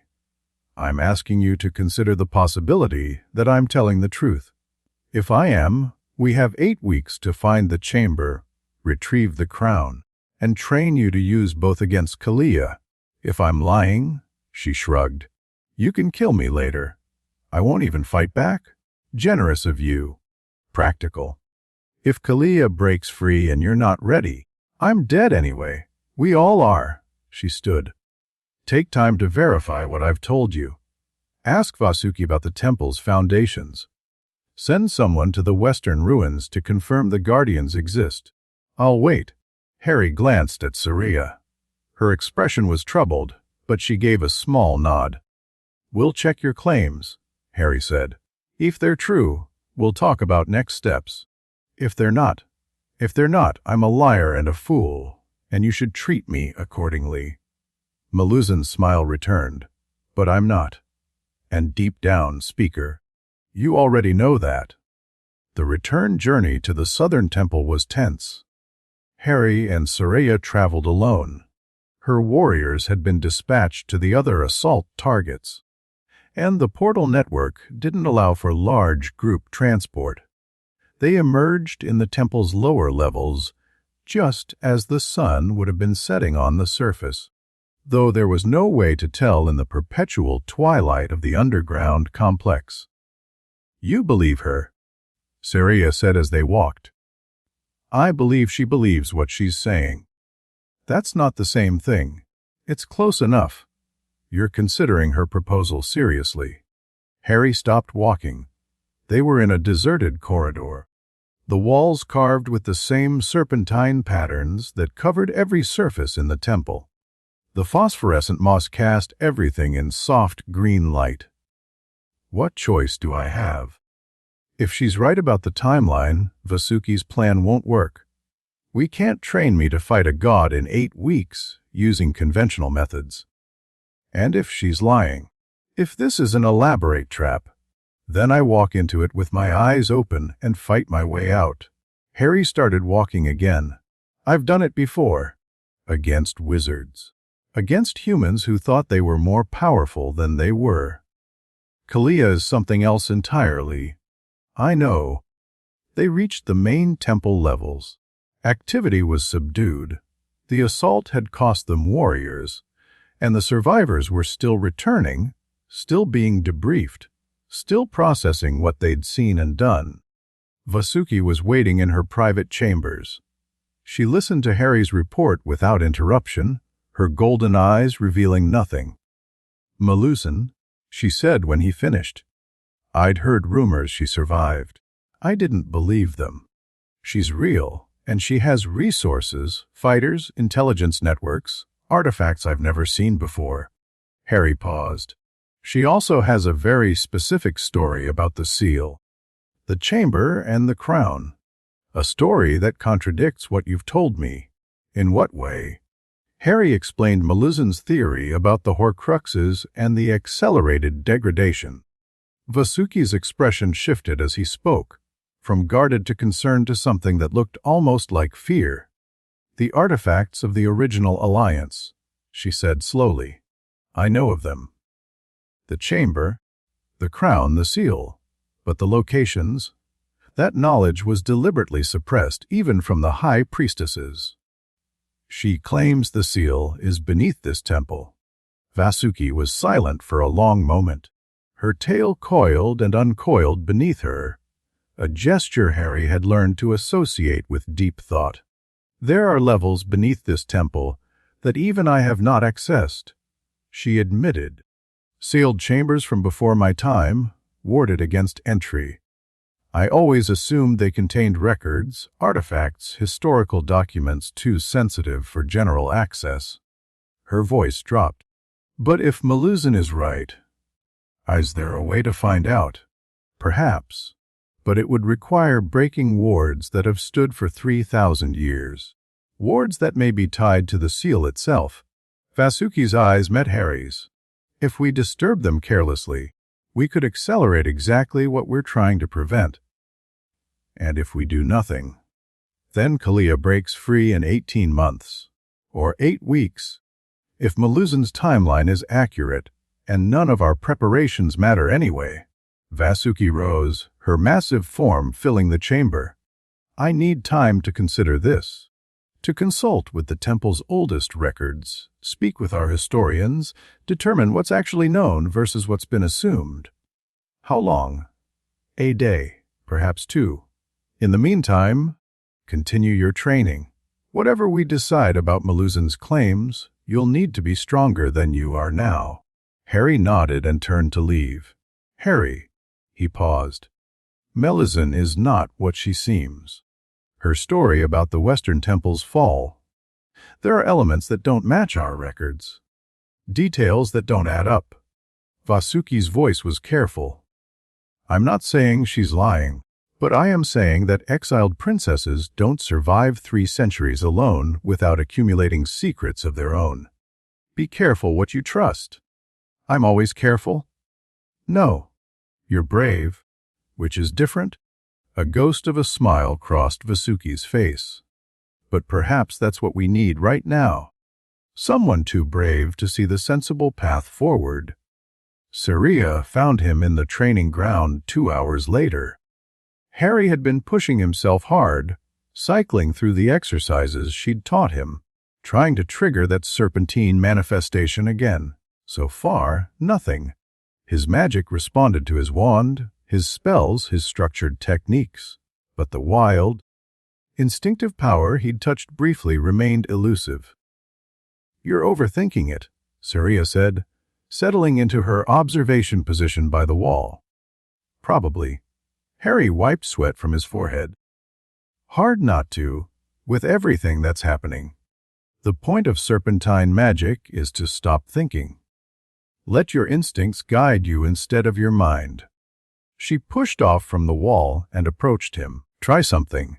Close your eyes and tell me what you feel. Harry closed his eyes. I feel tired, frustrated, worried about, not your emotions. Your magic. What does it feel like right now? He tried to focus past the surface distractions. The second heartbeat was there, steady and strong after the healing treatment. Below it, something else. A current, like the underground river he'd sensed before, but Clorsenal? It feels coiled. Like a spring under tension. Good? That's your power waiting to be released. Now, without opening your eyes, without thinking about spells or techniques, show me what you want to do to the target dummy at the far end of the room. Harry didn't think.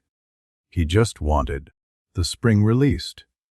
Power surged through him, out of him, and he heard something impact something else with tremendous force. He opened his eyes. The target dummy was gone. Not destroyed, gone. The wall behind where it had stood was cratered, and fragments of wood and straw were scattered across a 30-foot radius. "Better," Saria said. Her voice was carefully neutral, but Harry could see something in her eyes that might have been impressed. "Now do it again. Controlled this time." They trained for another 3 hours. By the end, Harry could reliably manifest the serpentine magic, still wild, still more powerful than he intended, but no longer completely random. He could direct it, aim it, and most importantly, stop it before it tore him apart. "Progress," Saria said as they finally called it quits. "Not enough, but progress. How long before I can actually fight with this?" "Weeks. Months." She paused. "Which we don't have, if Maluzin is right. Any chance she's wrong?" "Some. But—" Saria's expression was troubled. The things she said about the Horcruxes, about the seal degradation, they make a certain kind of sense, Harry. They explain why your awakening was so violent, why Kalia's dreams have been so strong. If the seal is already critically damaged, then we're running out of time even faster than we thought. "Yes." They walked in silence back toward the living quarters. The temple was quieter now, late by whatever internal clock the Naga used. But there were still warriors moving through the corridors, still priests conducting their endless rituals, still the constant subtle hum of ancient magic that Harry was starting to take for granted. "Can I ask you something?" Harry said as they reached his chamber door. "You just did? Something else." He turned to face her. "Why do you keep volunteering to be near me? Watching my door at night, training me personally, escorting me everywhere.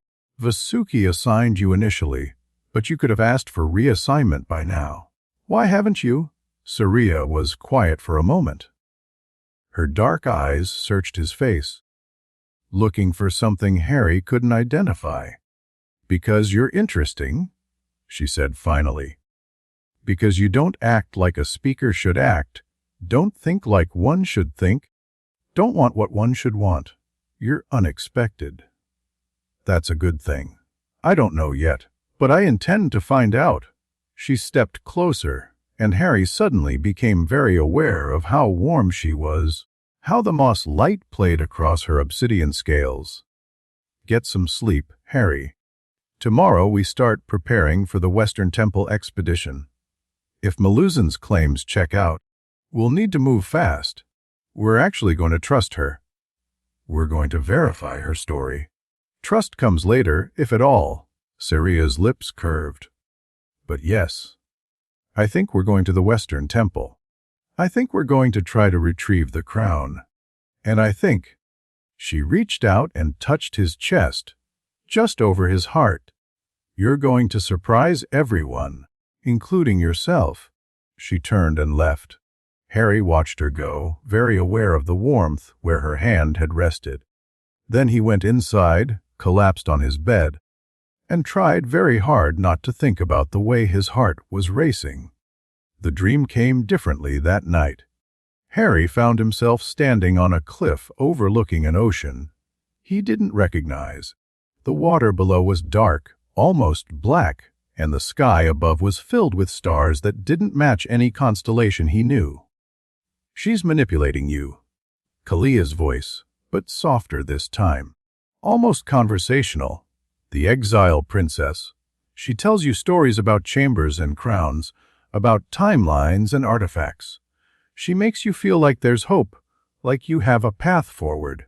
A pause. "It's all lies? Maybe. But they're her lies, not yours. Is that really better?"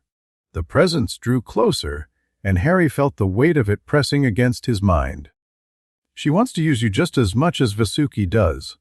The only difference is her methods." "And you don't want to use me?" "I want to free you. There's a difference." The stars above shifted, forming patterns that hurt to look at. "You've spent your entire life being used, Harry. First by Dumbledore, then by the Ministry, now by these serpent women who see you as breeding stock. Don't you ever get tired of it? Don't you ever want to just stop? Stop being used? Sure. Stop fighting? Never? Why not? What do you owe any of them? The wizards who made you a weapon, the Naga who kidnapped you, the humans who either worship you or want you dead. What have any of them done to earn your loyalty? Harry didn't answer immediately. It was a fair question in its way. His life had been shaped by other people's decisions since before he could remember. The prophecy, the training, the endless expectations. My friends, he said finally. Ron, Hermione, the people who stood beside me not because they had to, but because they chose to. That's what I'm fighting for. Not some abstract humanity or magical world. Just the people who matter.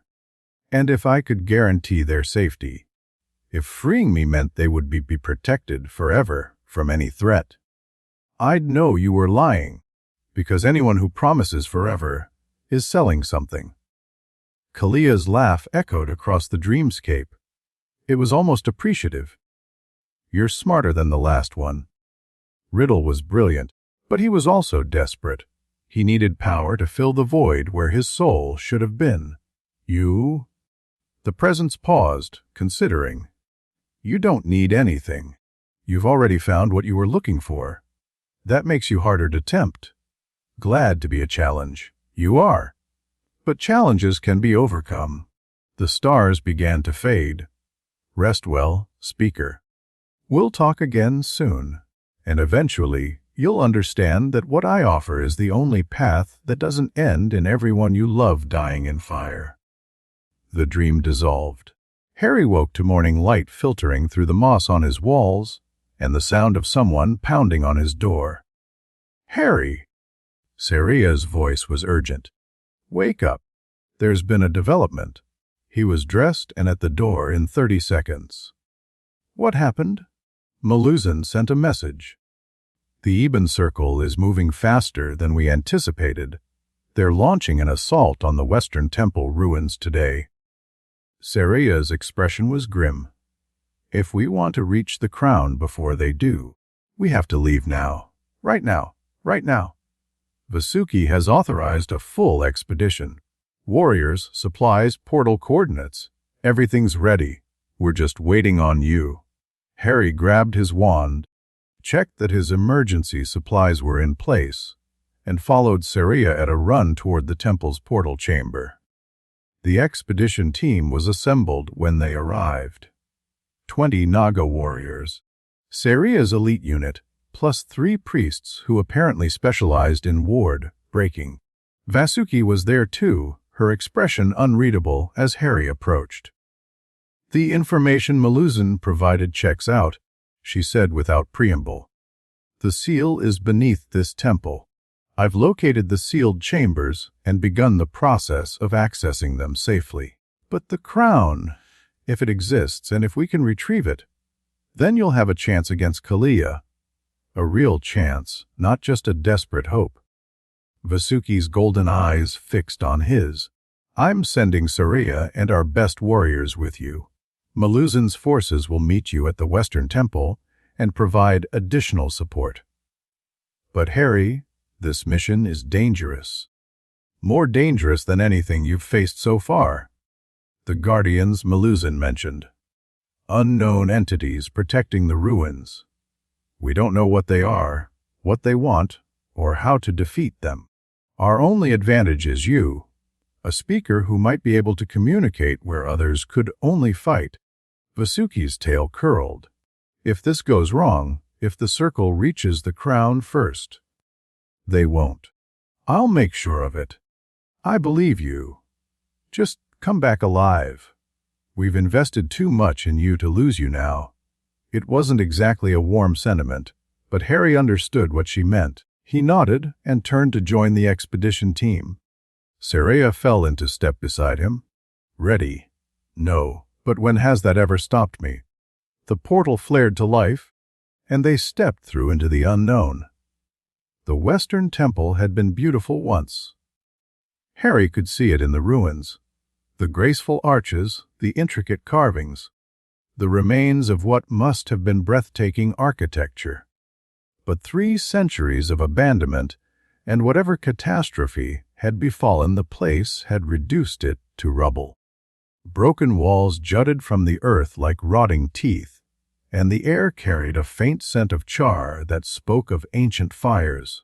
Meluzin's forces are supposed to meet us at the northern perimeter, Syria said quietly. But I don't see any movement in the ruins. Shadows shifting where shadows shouldn't be.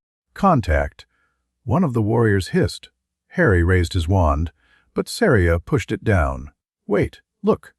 The figures emerging from the rubble were Meluzin's gray-robed fighters. A dozen of them, moving with the disciplined caution of experienced soldiers. They fanned out as they approached, weapons visible, but not raised. Meluzin herself appeared last, her crimson scales catching what little light filtered through the overcast sky. "You came," she said. "I wasn't sure you would. You said the circle was moving on this location today." "They are. Scout reports suggest a force of 40 to 50 operatives, plus whatever magical support they've arranged." Meluzin's expression was serious. "But the circle isn't our biggest problem. The Guardians, are they still active? See for yourself." She led them to a rise overlooking the temple's central plaza. What Harry saw there made his blood run cold. The plaza was occupied. Not by circle agents, not by Naga fighters, but by things. Creatures that defied easy categorization. Roughly humanoid in shape, but made of something that looked like living shadow. They moved without sound, patrolling the ruins with an eerie coordination that suggested hive, mind intelligence. "We've tried everything," Meluzin said. "Direct assault, stealth infiltration, magical bombardment, nothing works. They reform from any damage we inflict, and they're completely immune to both human and Naga spells. How many? Varies.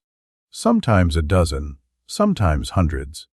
They seem to emerge from the ruins themselves, as if the temple is generating them." Meluzin turned to Harry. "But they've never encountered a speaker before. The original alliance that sealed Kalia also created these guardians. They might be programmed to recognize speaker authority." "Might be. It's the best theory we have." Harry studied the creatures below. They moved like predators, constantly scanning, constantly alert. Getting past them would be suicide for a normal force. But he wasn't normal. "Where's the vault?" "Below the central temple. There's an entrance in the main sanctuary, or what's left of it." Meluzin pointed to a partially collapsed structure at the plaza's heart. "The Guardians are thickest there. It's like they're protecting it specifically." Harry looked at Syria. "What do you think?" "I think it's incredibly dangerous and probably suicidal." Her lips curved. "I also think it's our best option." "Then let's do it." Harry started forward, but Meluzin caught his arm. "Wet, if you're going to try communicating with them, you should know what you're dealing with." She produced a small crystal from her robes and pressed it into his hand. "This contains everything we've learned about the Guardians. Their patterns, their responses, their apparent limitations. It won't help you fight them, but it might help you understand them." Harry looked at the crystal, then at Meluzin. "Why are you helping us?" "Really? Because I want what's in that vault.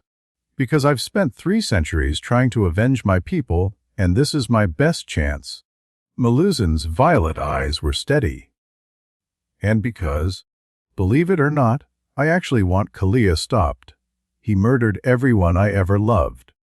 If you can kill him, really kill him, I'll do whatever it takes to make that happen. Even trust someone you just met. I trust results. So far, you've shown me someone who fights when he could run, who questions when he could accept, who cares about people when he could easily become cynical." She released his arm. "That's enough for now. The rest, we'll see." Harry pocketed the crystal and turned back to the ruins. Saria, you're with me. Everyone else holds the perimeter. If this works, we move fast. If it doesn't, extract you and regroup. Saria finished. Assuming we can? Assuming you can. Harry took a deep breath. Here goes nothing. The Guardians noticed him the moment he entered the plaza. Harry felt their attention shift. Dozens of those shadow creatures turning as one, focusing on him with an intensity that raised every hair on his body. They didn't attack immediately, which he took as a good sign. But they also didn't withdraw, which suggested his speaker status wasn't an automatic pass. Who enters? The voice came from everywhere and nowhere, in a language that felt like Parsel tongue but wasn't quite. Who disturbs the sacred ground? My name is Harry Potter. Harry replied in Parsel tongue. I'm a speaker. The last male speaker alive. Silence. The Guardians had gone completely still, which was somehow more unsettling than their constant movement. Prove it. How? Speak the words of binding. The words given to the First Alliance. Passed down through the speaker line. Harry's heart sank. He didn't know any words of binding. He didn't even know what they were. Wait, the crystal Maluzan had given him. The information about the Guardians. Maybe. He pulled it out and pressed it against his forehead, willing it to reveal its contents. Images flooded his mind. Observations, theories, fragments of ancient texts, and buried among them 3 words in a language that predated human civilization. Keth? Nor, Harry said, hoping he was pronouncing them correctly. The bond endures. The effect was immediate and dramatic. The Guardians bowed, every single one of them lowering their shadowy forms in a gesture of unmistakable respect. The speaker knows the words. The speaker may pass. The voice sounded almost relieved. We have waited so long, so very long. Waited for what? For someone to release us. Our duty is complete. The temple is destroyed, the enemy is sealed, the treasures are protected. But we cannot rest. Not until a speaker releases us from our bond. Harry understood now. These weren't enemies. They were servants. Guards created by the original alliance, bound to protect the Western Temple until a speaker told them their job was done. 3 centuries of mindless duty, waiting for an authority that never came.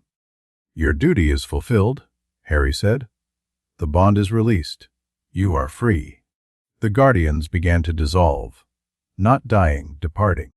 Their shadowy forms faded like morning mist, returning to whatever existence they'd had before the binding. Within moments, the plaza was empty. Merlin's beard. Saria breathed. You actually did it? The words were in Maluzan's crystal.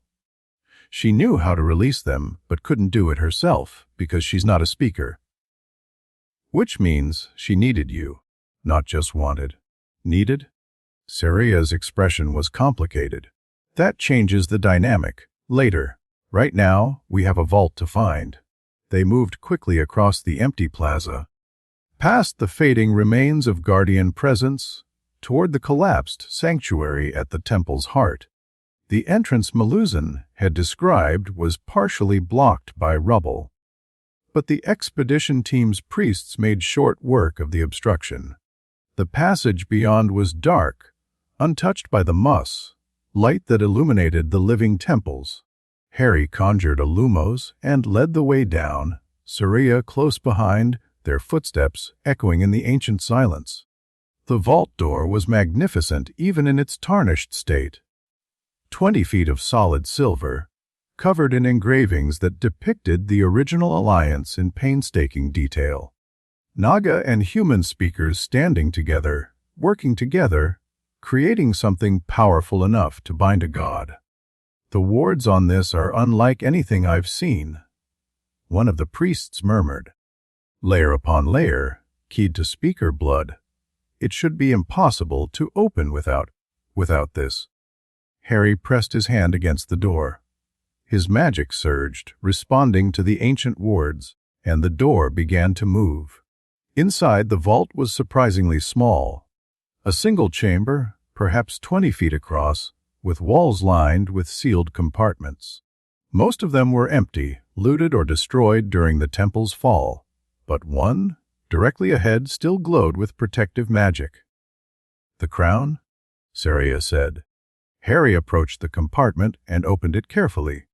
The crown was beautiful, not in the gaudy, jewel-encrusted way of human royalty, but in a stark, functional elegance that spoke of power constrained by purpose. It was made of some dark metal Harry didn't recognize, formed into a simple circlet with serpents twining around each other at the front. The eyes of the serpents were tiny emeralds that caught his lumos light and seemed to glow from within. "Put it on," Saria urged. "We should study it first. Make sure it's safe. There's no time. The circle could arrive any moment, and if this is what Maluzin claims—" Saria met his eyes. "We need to know if it works." Harry picked up the crown. It was heavier than it looked, and warm to the touch, almost alive. He could feel his magic responding to it, reaching toward it, wanting to connect. He put it on.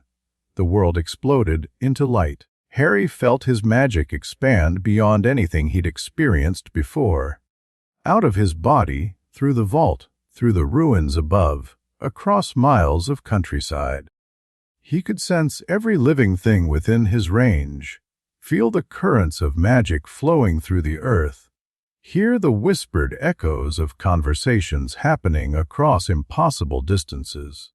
And underneath it all, like a bass note in some cosmic symphony, he felt Kalia.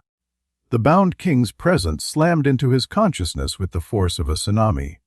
Fury, hunger, ancient hatred, emotions so vast they threatened to drown Harry's sense of self entirely. "Why you for you and IT?" Kalia's voice was deafening now, impossible to ignore. "THECRWOFBNING. THEEPO at CODME?" Harry screamed. He couldn't help it. The pressure was too much, the connection too intense. Number fariat ITRULY miens TO TOUHMY Pearson pain. Unimaginable. All-consuming pain, as Kalia pushed back through the crown's connection with everything he had. Harry felt his channels burning, his magic tearing, his mind fracturing under the assault. Then hands on his head, pulling the crown away. Saraya's face swimming into view, shouting something he couldn't hear. The world went dark. Harry woke in a tent. He recognized the material, the gray canvas of Maluzin's forces, and the sounds beyond it. Urgent voices, movement, the telltale crack of apparition. His head throbbed and his magic felt raw, scraped like an exposed nerve. "Easy." Saria was there, pressing him back down when he tried to rise. "You nearly burned yourself out. The healers say you need rest. The crown? Safe. We have it." Saria's expression was troubled. "But what happened when you put it on? That wasn't normal. You were screaming, Harry, for almost a full minute. And then you just collapsed." "Kalia?" Harry's voice was hoarse. "He felt me through the crown. Used the connection to attack. Can he do that?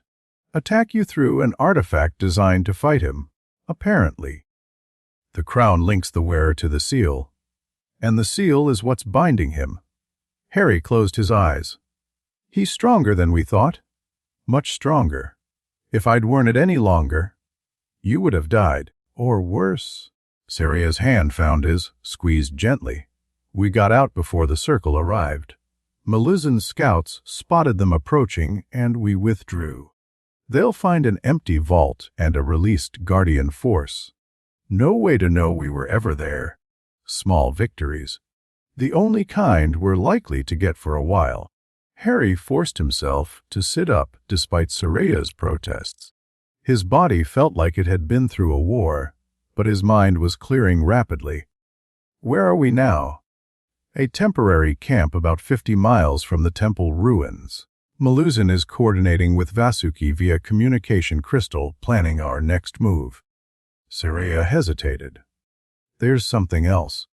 While you were unconscious, Vasuki finished accessing the sealed chambers beneath the southern temple, and the seal is there, exactly where Maluzin predicted. But it's damaged, cracked, visibly deteriorating. Seria's grip on his hand tightened. Maluzin's timeline was optimistic. We have maybe 6 weeks, maybe less. Harry absorbed this. 6 weeks to master the crown without letting Kalia kill him through it. 6 weeks to find the chamber and whatever power it contained. 6 weeks to prepare for a fight against a god who'd already proven he could reach Harry whenever he wanted. Then we'd better get moving, he said. You need rest. I'll rest when Kalia's dead. Harry stood, swaying only slightly. Where's Maluzin? The exiled princess was in the camp's command tent, surrounded by maps and reports and gray, robed agents. She looked up as Harry entered, and something flickered across her face. Relief, maybe, or concern. You're awake. Good. I was worried the crown had done permanent damage. It nearly did. Kalia used the connection to attack me directly. That shouldn't be possible. The crown was designed to protect its wearer from exactly that kind of assault. Then either the design failed or Kalia's stronger than the original alliance anticipated. Harry moved to stand across the table from her. We need to talk about the chamber. Maluzin's expression sharpened. You're ready to move forward. I don't have a choice. The crown is useless to me right now. Kalia can attack me through it whenever I try to access its power. The only way to change that is to find the chamber and whatever source of speaker power it supposedly contains. The chamber won't be easy to reach. It's not in a physical location. It exists in a space between dimensions, accessible only through specific rituals conducted at specific sites. Which sites? Maluzin unrolled a new map, one that showed not geography but something else entirely. Ley lines, maybe, or magical currents. Points of intersection were marked with symbols Harry didn't recognize. There are 3 access points. One in Egypt, near the site of the oldest known serpent temple. One in India, beneath a mountain sacred to both Naga and human traditions. And one, she pointed to a location in Britain, underneath the original Hogwarts grounds. The Chamber of Secrets. No. Below the Chamber of Secrets. The secondary chamber that Salazar built was designed to hide the real entrance, to make enemies think they'd found the true source when they'd actually found a decoy. Maluzin's violet eyes met his. The access point at Hogwarts is the easiest to reach, but also the most dangerous. The Circle knows about it, and they'll be watching. Then we don't go through Hogwarts. The other sites have their own challenges. The Egyptian temple is buried under tons of sand and protected by curses that make Gringotts look welcoming. The Indian site is sacred ground. Entering without proper authorization would start a war with factions we can't afford to antagonize. Harry studied the map. 3 paths to the chamber, each with its own obstacles. 3 chances to find what he needed to survive. What about a 4th option? Maluzin frowned. There is no 4th option. There's always a 4th option. The original alliance created these access points 3,000 years ago. They couldn't have predicted everything that would happen since then. New magical sites have been created. Old ones have shifted. Ley lines have moved. Harry traced the pattern of intersections on the map. What if we create our own access point? That would require power levels that no living being possesses. No living being except maybe a speaker wearing the crown of binding and backed by the full resources of 2 Naga temples. Harry looked up. Is it possible or not? Maluzin was silent for a long moment. Then, slowly, she smiled. You're either brilliant or insane. Probably both. Answer the question. Theoretically possible. The ritual requirements would be enormous. We'd need to gather components from all 3 original sites, perform synchronized ceremonies at specific celestial alignments, and have a speaker willing to channel enough power to punch through dimensional barriers. Her smile faded. It would also probably kill you. Or worse. Then we do it differently. We don't punch through, we pick the lock. Harry turned to Saria, who'd followed him into the tent. You said serpentine magic finds the path of least resistance. What's the path of least resistance to a space between dimensions? Saria considered this. Dreams. The barrier between waking consciousness and dream space is thinner than the barrier between dimensions, but they're connected. Kalia reaches you through dreams. That proves a link exists. So instead of breaking down the dimensional door, we slip through the dream window and navigate from there? That's insane, Maluzan said. You'd be walking through Kalia's territory. He dominates the dream space around his prison. You'd be vulnerable to attack every moment you're there. I'm already vulnerable. He attacks me every night anyway. At least this way, I'm going towards something instead of just defending. Harry's jaw set. How do we do it? Maluzan and Saria exchanged looks. There are rituals, Saria said slowly. Old ones, from before the Alliance. They allow a speaker to enter the dream space deliberately rather than being pulled in randomly. If we combine that with the crown's power and a guide who knew the way. I'll guide you, Maluzan said. The Western Temple trained its speakers in dream walking. I learned enough before the fall to navigate, even if I can't channel the power myself. Then we have a plan. Harry felt something settle in his chest. Not calm exactly, but clarity. A sense of direction after days of reactive scrambling. When can we start? Tonight? The alignment is favorable, and waiting only gives Kalia more time to prepare. Maluzan's expression was serious. But Harry, you need to understand what you're risking. If you die in the dream space, your body dies too. If Kalia captures your consciousness, he can use it against the seal. This isn't a training exercise.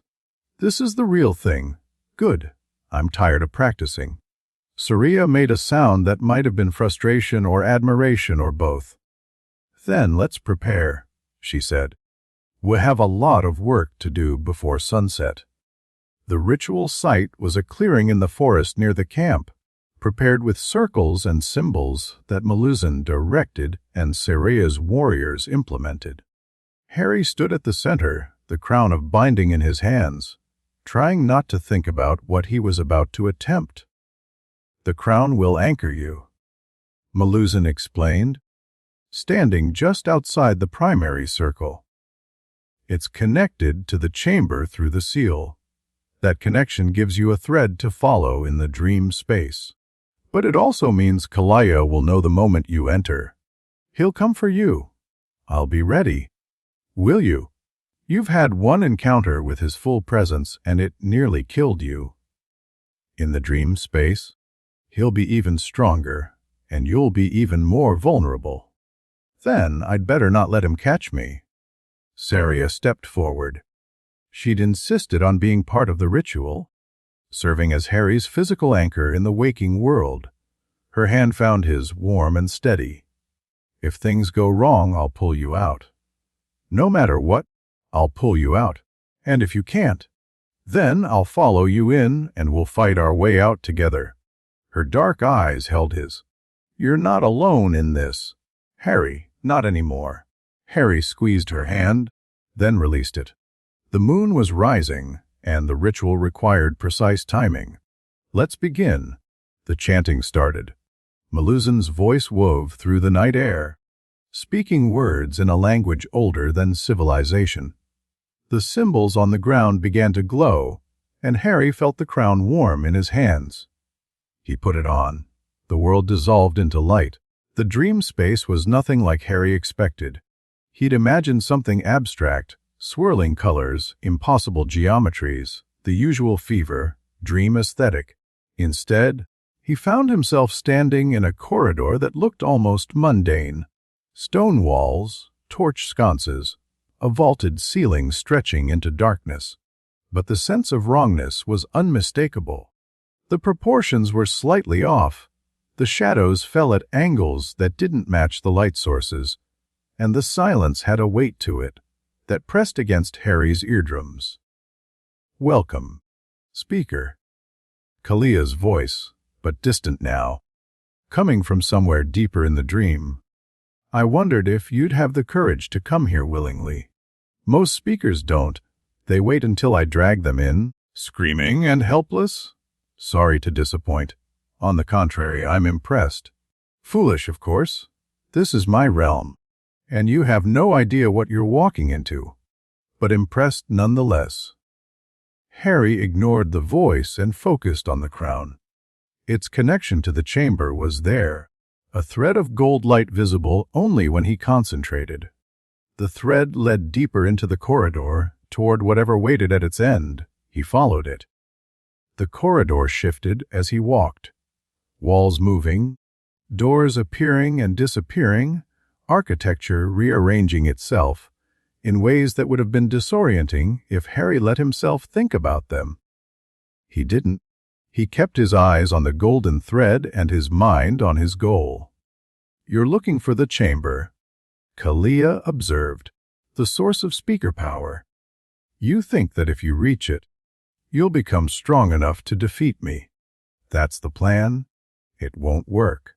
The chamber doesn't contain what you think it contains. The power the original alliance spoke of, it's not a weapon. It's not even a tool. It's a truth. A terrible truth that will break you if you're not prepared to face it. I'll take my chances. Will you? Even knowing what it cost the last speaker who entered, even knowing that Salazar himself emerged from the chamber broken, unable to look at another being without seeing their death. Harry's steps faltered. Just for a moment.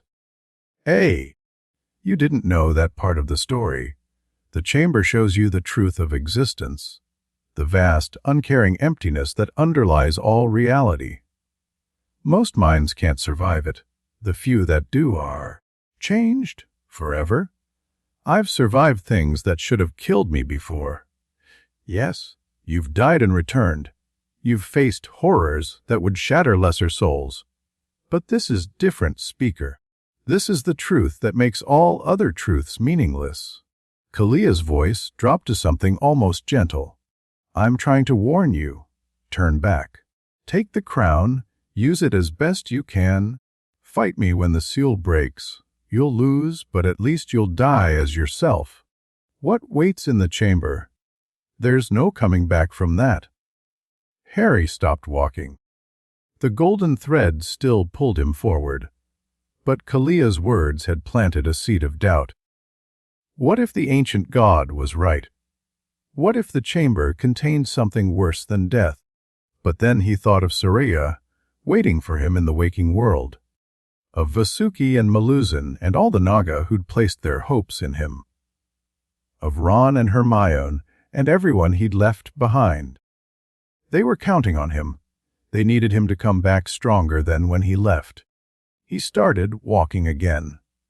"So be it," Kalia said, and his voice was heavy with something that might have been regret. "You were warned, speaker. Remember that when the truth breaks you apart." The corridor ended abruptly, opening onto a vast chamber. The chamber, Harry knew instinctively. Circular, carved from stone so old it seemed to predate the concept of construction. And at its center, floating in the air, a single point of light. Harry approached it. The light expanded as he drew near, unfolding like a flower, revealing layers of meaning that his mind struggled to process. He saw everything. The birth of the universe, the death of stars, the rise and fall of civilizations across countless worlds. He saw himself, one tiny thread in an infinite tapestry, connected to everything else but fundamentally alone. And he understood what Kalia had tried to tell him. The truth of existence was simple, brutal, and devastating. Nothing mattered. Nothing could matter in the face of eternity. Every struggle, every victory, every love and loss and triumph, all of it would be forgotten in the end. The universe didn't care about speakers or seals or gods or monsters. It simply was, and would continue to be long after everything else had turned to dust. Harry felt himself fracturing. The weight of meaninglessness pressed down on him, crushing his sense of self, dissolving everything that made him him. And then he thought of his mother, standing in that garden telling him she was proud. He thought of his friends, Ron's loyalty, Hermione's brilliance, the way they'd stood beside him through everything. He thought of Soraya, her hand in his, warm and steady, anchoring him to the world. The meaninglessness didn't matter. The universe might not care, but they cared. And that simple, fragile, beautiful fact was enough. Harry reached into the light and took. Power flooded through him. Not the destructive force he'd expected, but something deeper. Understanding, clarity, a sense of connection to something vast and ancient and fundamentally alive. The chamber wasn't a weapon. It was a teacher, and the lesson it taught. We'll make our own meaning, Harry said aloud. In a universe that doesn't provide one, we created ourselves. That's not a weakness. That's the entire point. The light pulsed, accepting. No. Kalia's voice was a scream now, furious and terrified. That's not how it's supposed to work. You were supposed to break. You were supposed to see the truth and despair. I did see the truth. I just reached a different conclusion. Harry felt the crown on his head, felt the connection to the seal, felt the power of the chamber integrating with his own. You've been alone for 3,000 years, Kalia. Alone with the truth of existence, with nothing to create meaning from. No wonder you want to dominate everything. It's the only way you know to matter. Solency!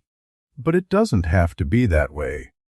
You could choose differently. You could. I see. The dream space shattered. Kalia's attack came from every direction at once, overwhelming, absolute. The full fury of a god who'd had 3 millennia to perfect his rage. Harry caught it on the crown's power and pushed back. The collision was cataclysmic. Dream, reality buckled and tore as 2 impossible forces met, neither willing to give ground. Harry felt his channels burning again, felt the strain threatening to tear him apart. But underneath it, something held firm, the chamber's gift, the understanding he'd gained. We make our own meaning. He pushed harder, and Kalia, ancient, terrible god like Kalia, retreated.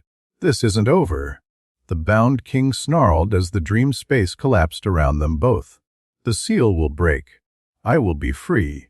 And when I am speaker, I will personally destroy everything and everyone you've ever loved. Maybe.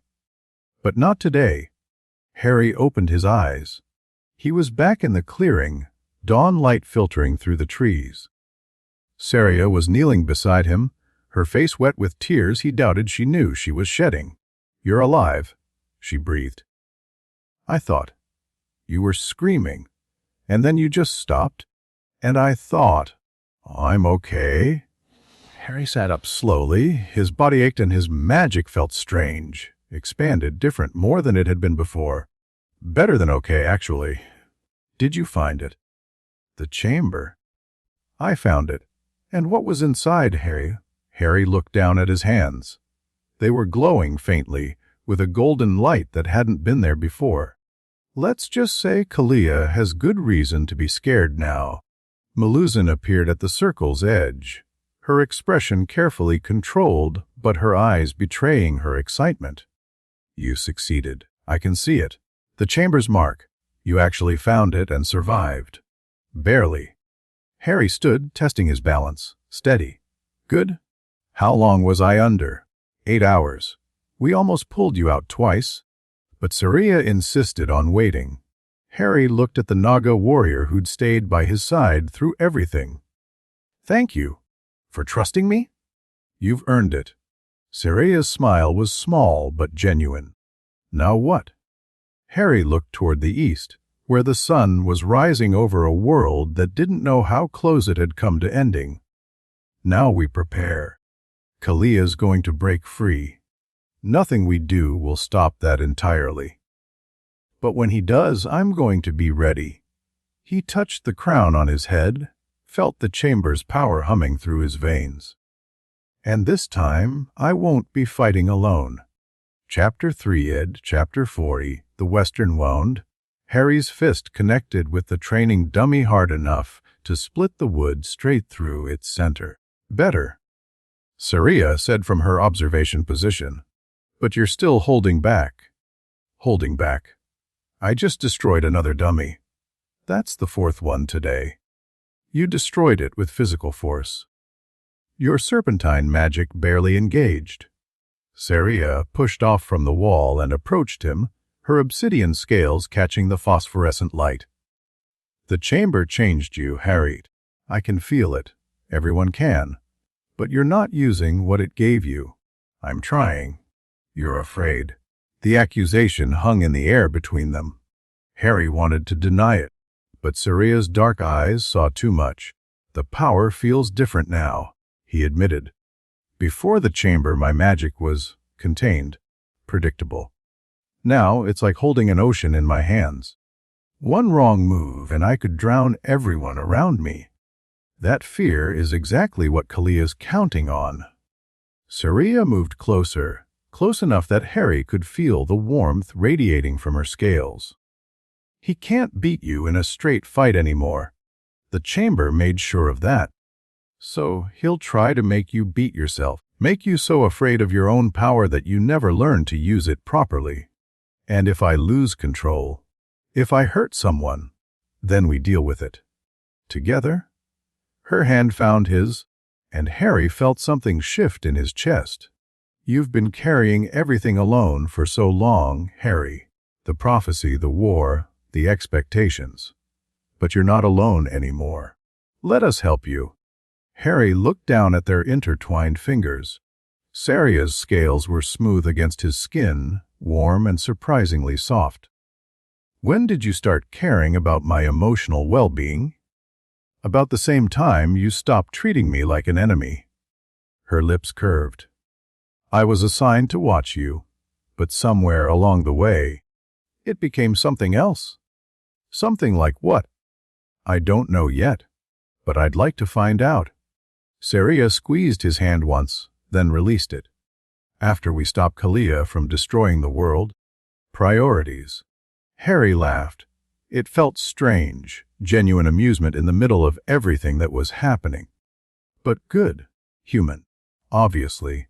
A commotion at the training ground entrance interrupted whatever might have come next. Warriors were moving, voices raised, and Harry caught a glimpse of Maluzan's crimson scales cutting through the crowd. Something's wrong, Saraya said, instantly alert. They pushed through the gathering Naga to find Maluzan standing in the center of the training ground, her expression grim.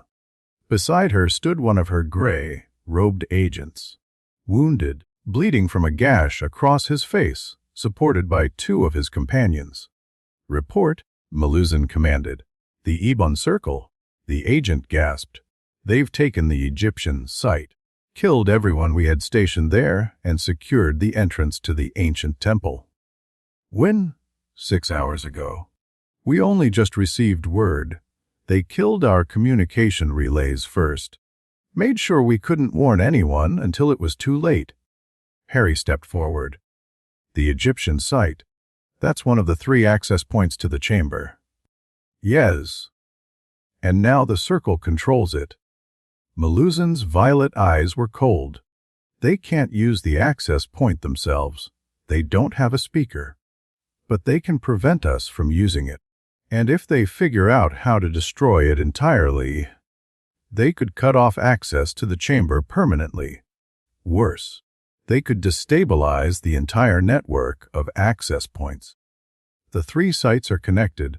Damage one badly enough and the others fail too, including the one beneath Hogwarts. Saraya hissed. Why would they want that? The chamber is our best weapon against Kalia. If they destroy it, the circle doesn't care about stopping Kalia. They care about maintaining the separation between our peoples. Meluzin's voice was bitter. They'd rather see the world burn than allow a speaker to unite humans and Naga. They've been willing to murder children for that cause. Destroying an ancient magical site is nothing to them. Harry's mind raced. The chamber's power was still integrating with his magic, still settling into his channels. He wasn't ready for another major confrontation, not really. But if the circle succeeded in destroying the access point, we have to stop them. Agreed. But the Egyptian site is heavily fortified. They've had centuries to prepare it as a fallback position. Our forces alone won't be enough. Then we don't use force alone. Harry touched the crown on his head. He'd taken to wearing it constantly since the dream walk. Its weight a reminder of what he'd gained and what he'd risked. I got past the guardians at the Western Temple by communicating with them.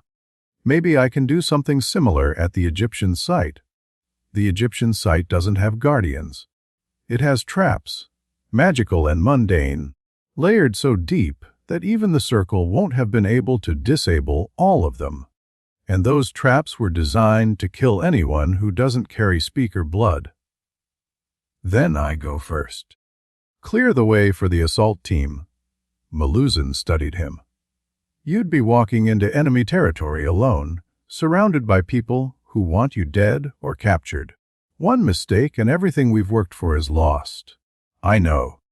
And you still want to do this. I don't see another option. Do you? Meluzin was silent for a long moment. Then she turned to Saria. Prepare a strike team. Our best fighters ready to move within the hour. We hit the Egyptian site at dusk. Local time, not temple time. She looked back at Harry. You'll have support, speaker. Not as much as I'd like, but enough to make a difference if you can get the doors open. I'll get them open. I believe you. A ghost of a smile crossed Meluzin's face. For someone who was dragged into this war against his will, you've become remarkably committed to winning it. I've learned that running doesn't actually make problems go away. Might as well face them head on. A philosophy that will either save us all or get you killed. Meluzin turned to address the gathered Naga. Everyone with combat clearance, report to the staging area. We move in 1 hour. The crowd dispersed, warriors rushing to prepare. Harry found himself standing alone with Saria, the training ground suddenly quiet. You don't have to do this, she said. The chamber gave you power, but it didn't make you invincible. The circle has been fighting speakers for 6 centuries. They know how to hurt you. They know how to hurt the speakers they've fought before. They don't know me. Arrogance.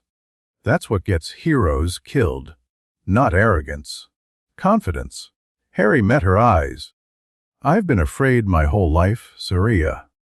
Afraid of failing, afraid of losing people, afraid of becoming something I didn't want to be. But the chamber showed me something. Fear doesn't change the outcome. It just makes the journey harder. And what outcome are you hoping for? The one where everyone I care about survives.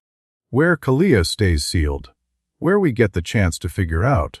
He gestured vaguely between them.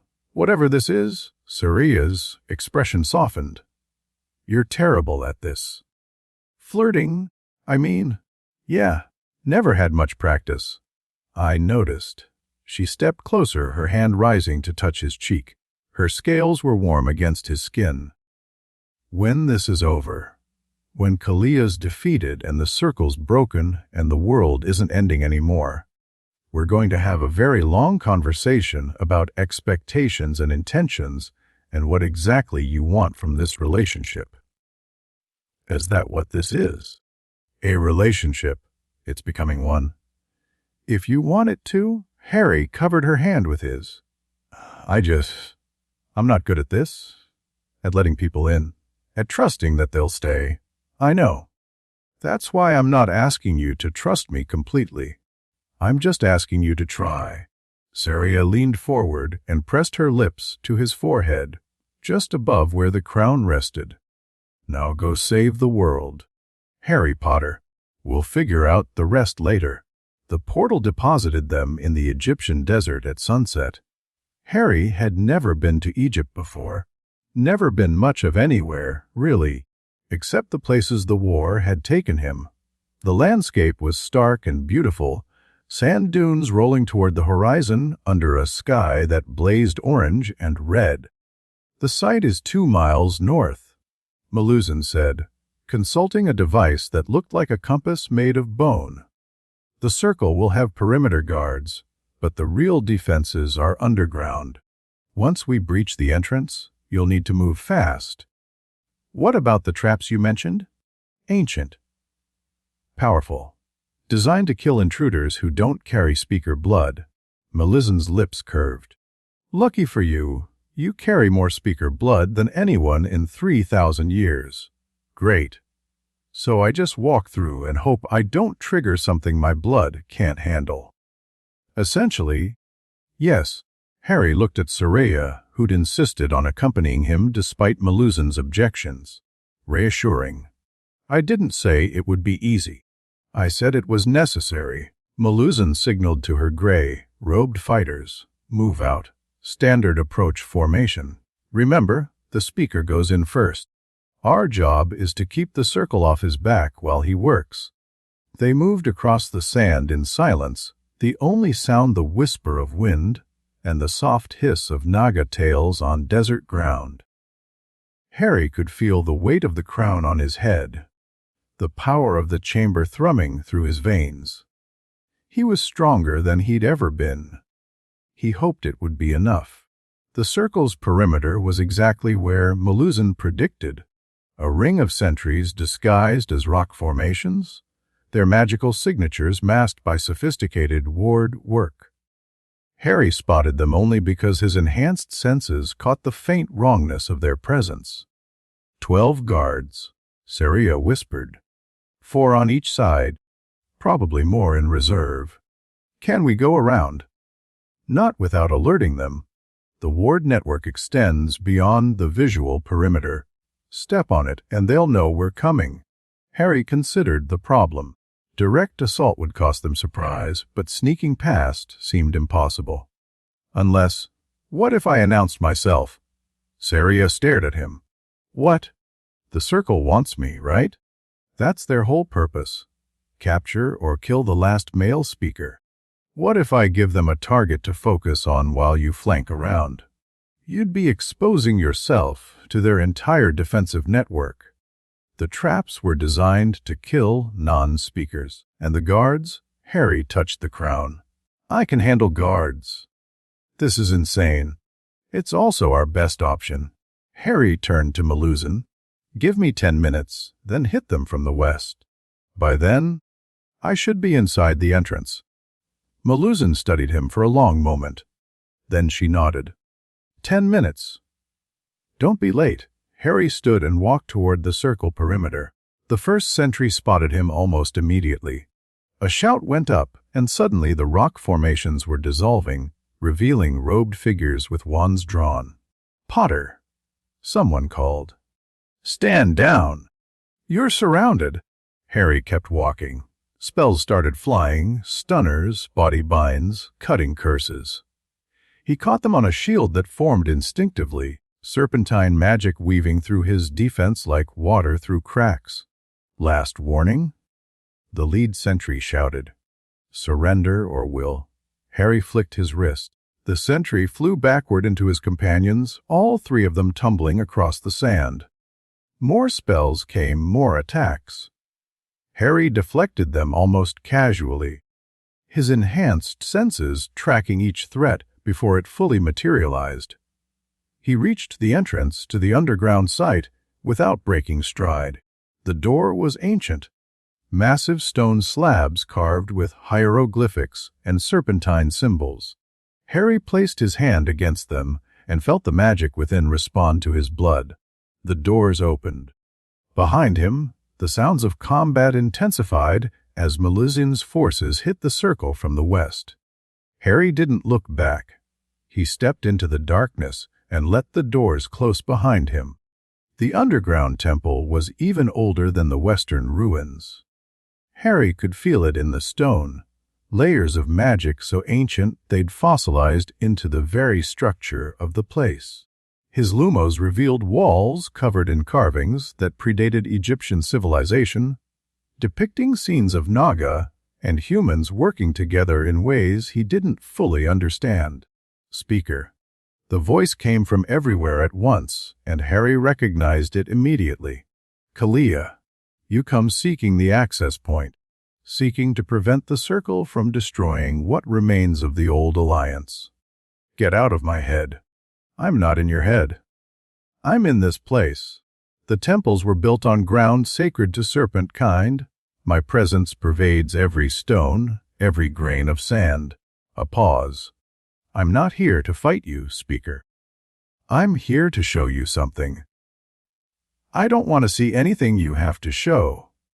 Even the truth about what happened to Meluzin's people. The truth about why the Western Temple really fell. Harry hesitated. He didn't trust Kalia, would never trust him. But the question had nagged at him since Meluzin first appeared. Her story about the temple's destruction had never quite added up. Talk. But if you try anything, you'll what? You've grown powerful, Speaker, but you're still in my domain.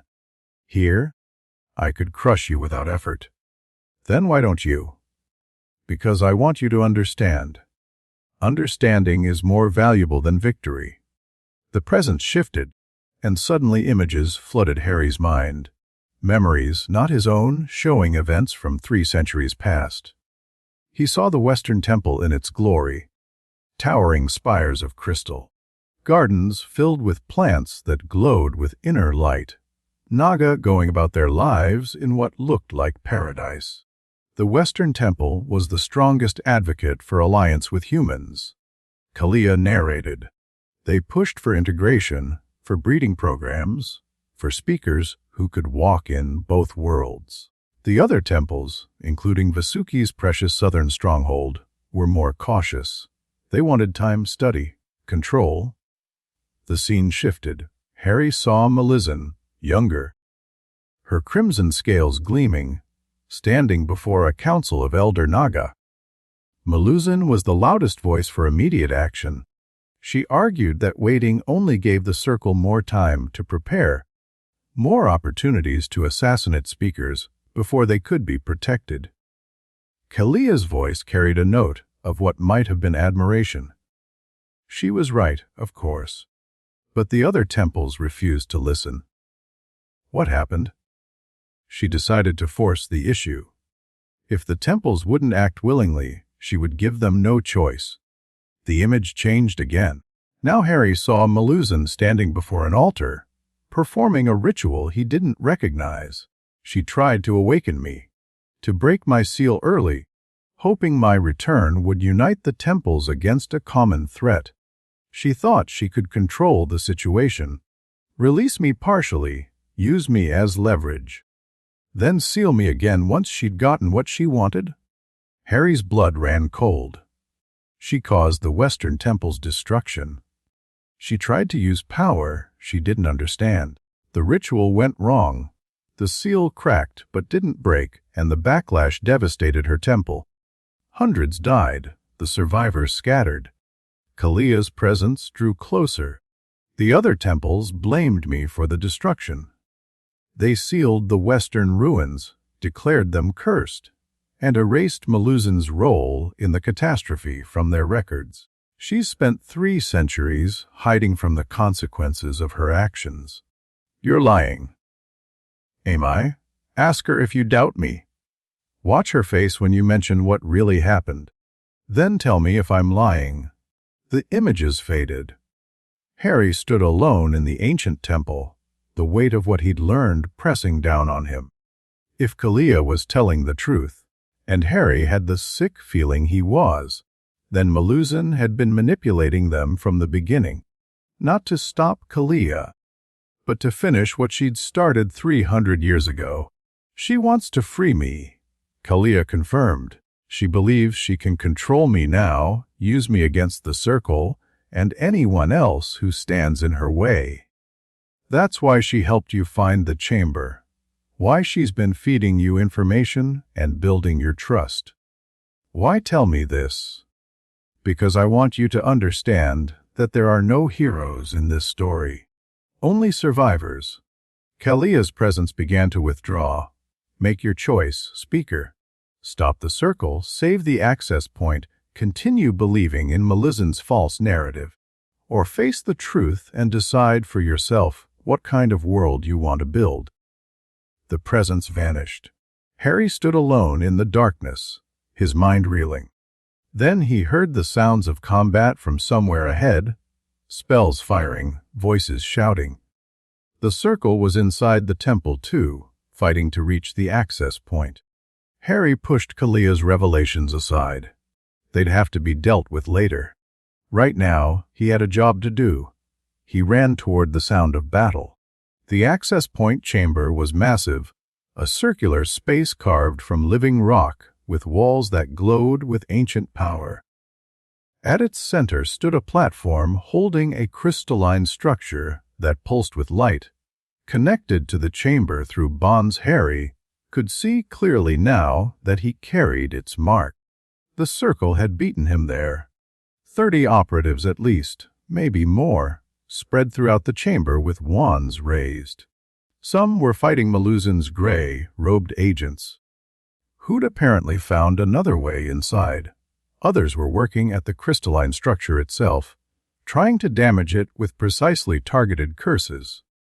Stop! Harry's voice echoed through the chamber, amplified by the crown's power. Every head turned toward him. Harry Potter.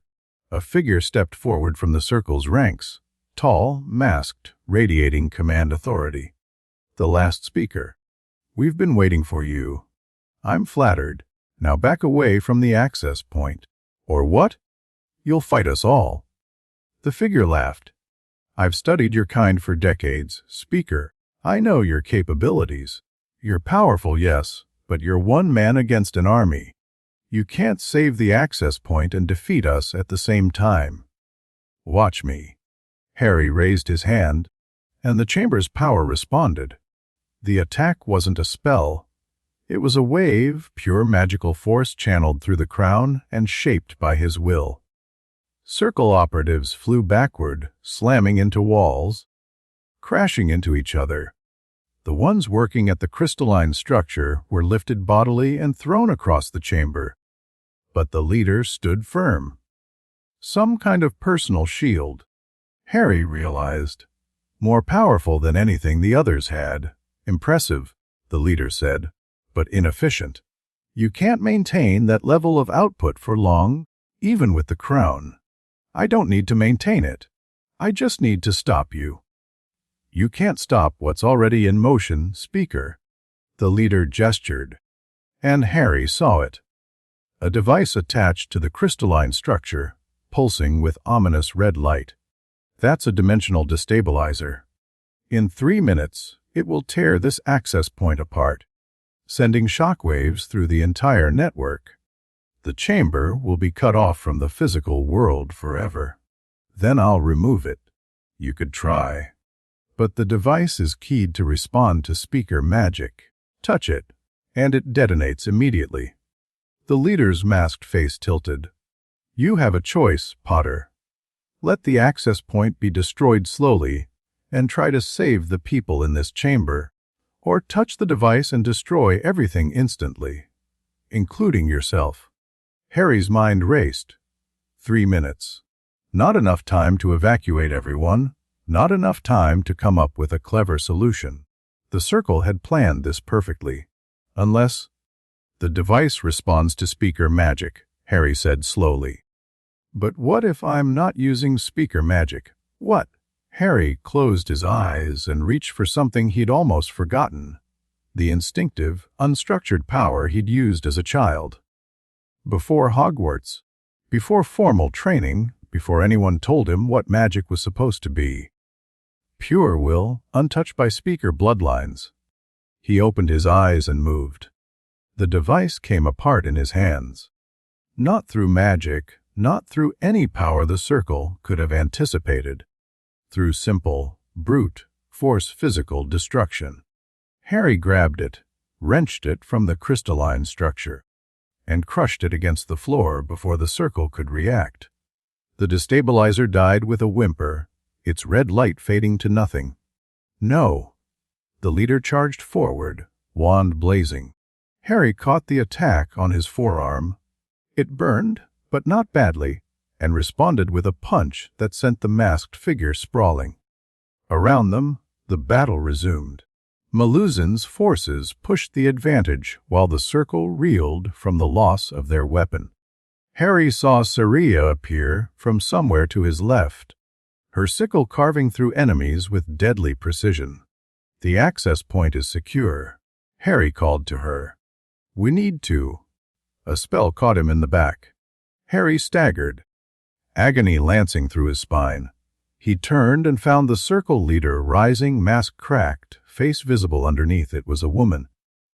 Older, scarred, with eyes that burned with fanatic intensity. "This isn't over," she snarled. "The circle is eternal. For every plan you stop, we have 100 more. For every victory you claim, we'll take 1,000 lives in response." "Who are you?" "I am the voice of purity, the guardian of separation, the one who will see your kind extinct if it takes another 6 centuries. She raised her wand. "Remember my face, speaker. It's the last one you'll ever." Saria's sickle took her head off. The body collapsed. Harry stared at it, then at Saria, who was breathing hard, her scales spattered with blood. "Sorry," she said. Was she monologuing? Villains do that sometimes. "She was about to kill me." "Then I'm not sorry." Saria moved to his side, checking his injury. "How bad?" "Hurts like hell, but I'll live." "Good. Because Maluzan needs to see this." Harry followed her gaze to the far side of the chamber, where Maluzan stood over a fallen gray, robed agent. One of her own people, by the uniform. "Traitor," Maluzan was saying, her voice cold. "You were feeding the circle information. That's how they knew we were coming. They offered me sanctuary." The agent gasped. "A way out. You can't win this war, Maluzan. The seal is breaking, Kalia is waking, and your precious speaker isn't strong enough to stop either of them." "We'll see about that." Maluzan's hand moved, and the agent went still. Harry watched the exchange with new eyes. The ruthlessness, the efficiency, traits he'd attributed to necessity. But if Kalia was telling the truth about the Western Temple, "The access point is secure," Maluzan said, turning to face him. "The circle's assault has failed." "Well done, speaker. We need to talk." Privately, something flickered in Maluzan's violet eyes. "Of course. When we return to camp?" "No. Now?" Maluzan studied him for a long moment. Then she nodded. "Saria, secure the chamber. Make sure no circle agents escaped." She gestured for Harry to follow her toward a side passage. "This way, speaker." The passage led to a small antechamber, carved with the same ancient symbols as the rest of the temple. Maluzan sealed the entrance behind them with a wave of her hand. "What did he tell you?" Harry wasn't surprised, she knew. Maluzan was too intelligent not to have anticipated Kalia would try to turn them against each other.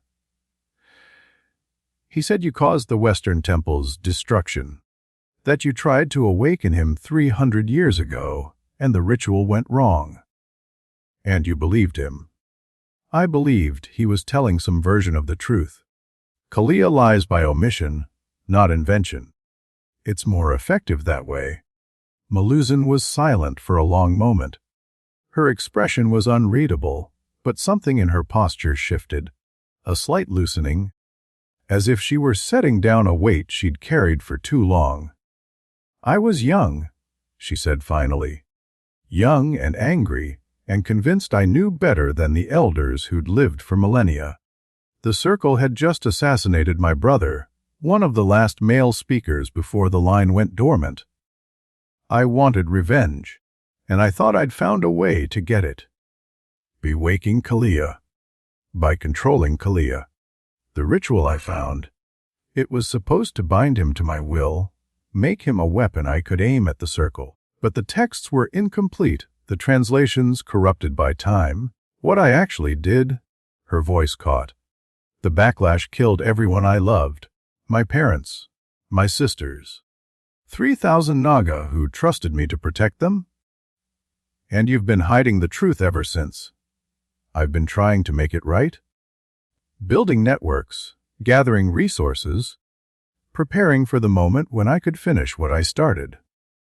Maluzan's violet eyes met his. But properly this time, with a speaker who could actually control the process. You want to wake Kalia.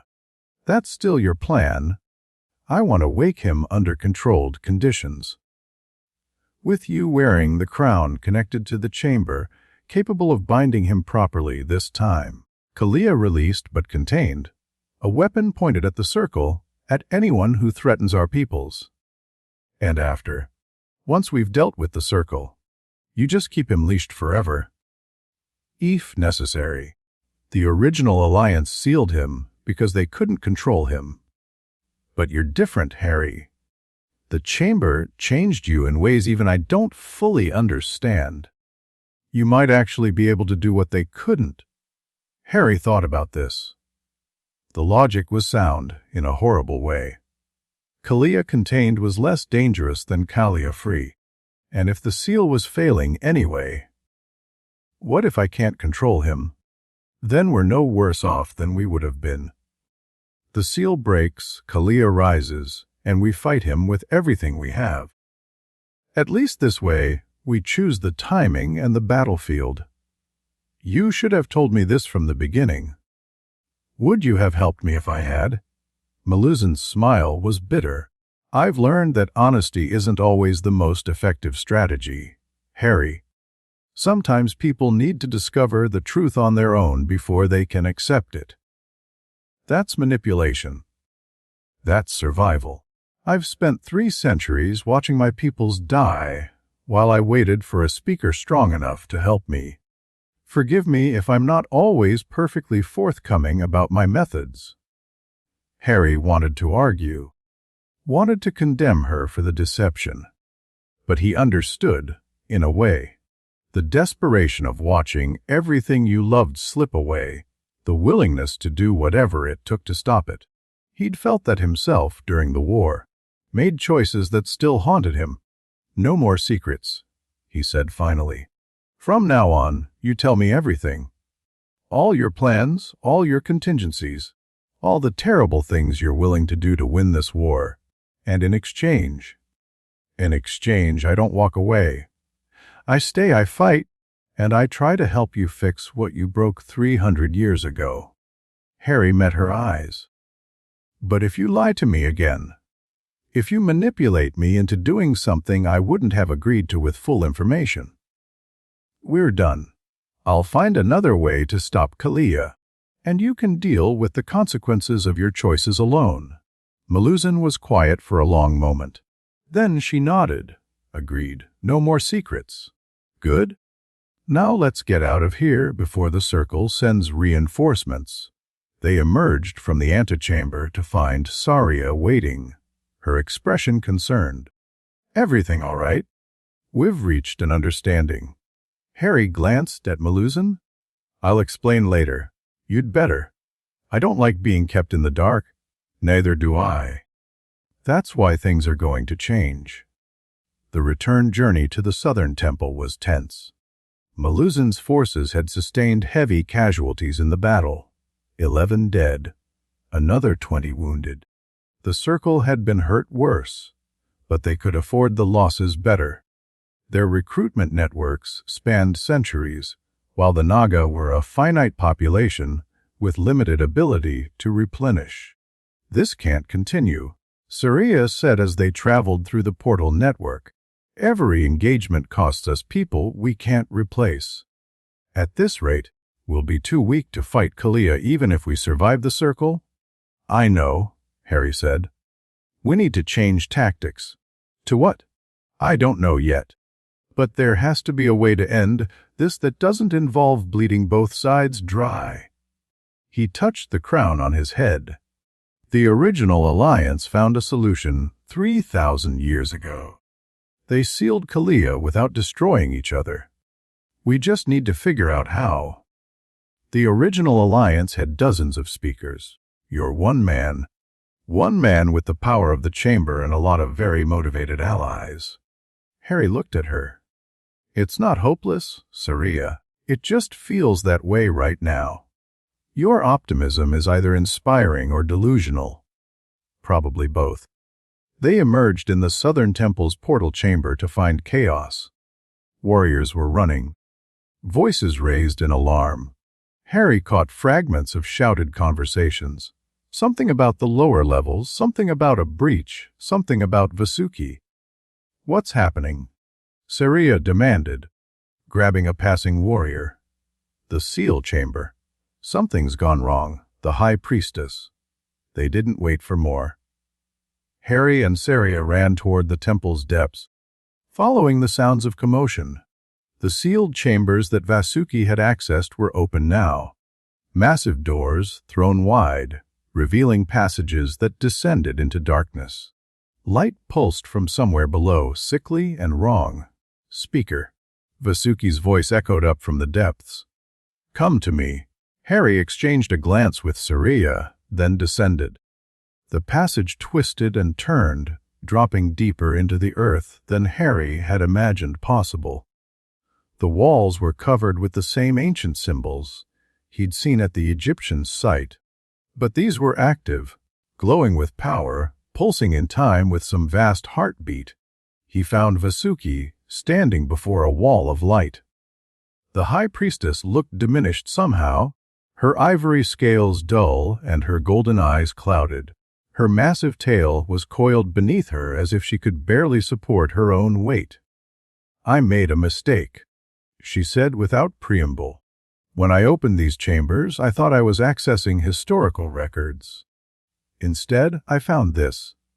Harry looked at the wall of light. Through it, he could see something. A shape, massive and dark, coiled in what looked like endless chains. Kalia. The seal is here, he breathed, right beneath the temple. We've been living on top of his prison the whole time. For 3,000 years. Vasuki's voice was heavy. My predecessors knew. They built the temple here to guard the seal, to ensure someone was always watching. But they never told us, never told me, what we were truly protecting. What went wrong? The seal is failing faster than we realized. The energy keeping it stable is draining away, and I don't know how to stop it. Vasuki turned to face him.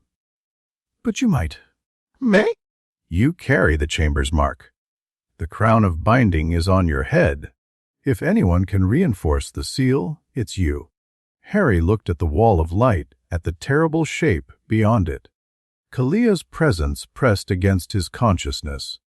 Familiar now, almost comfortable after so many dream encounters. She's right, you know. The bound king's voice was amused. You could reinforce the seal. Buy yourself another few weeks, maybe months. Delay the inevitable while you scramble for some other solution. Or you could face the truth. The seal is going to fail, Speaker. Nothing you do can prevent that. The only question is whether I rise on my terms or yours. Harry thought about Maluzin's plan. Controlled release, managed awakening. It was insane. But so was everything else about this situation. How long? He asked Vasuki. If I reinforce the seal, how long do we have? Unknown. Weeks, perhaps. Enough time to prepare, to gather forces. To delay the inevitable. Harry stepped toward the wall of light. And if I don't? If I let it fail now? Vasuki's expression flickered. Then Kalia rises. Uncontrolled, unprepared for. We would have no chance. Unless we were prepared. unless we chose the timing ourselves. What are you suggesting? Harry turned to face her, his mind made up. I'm suggesting we stop running. Stop reacting.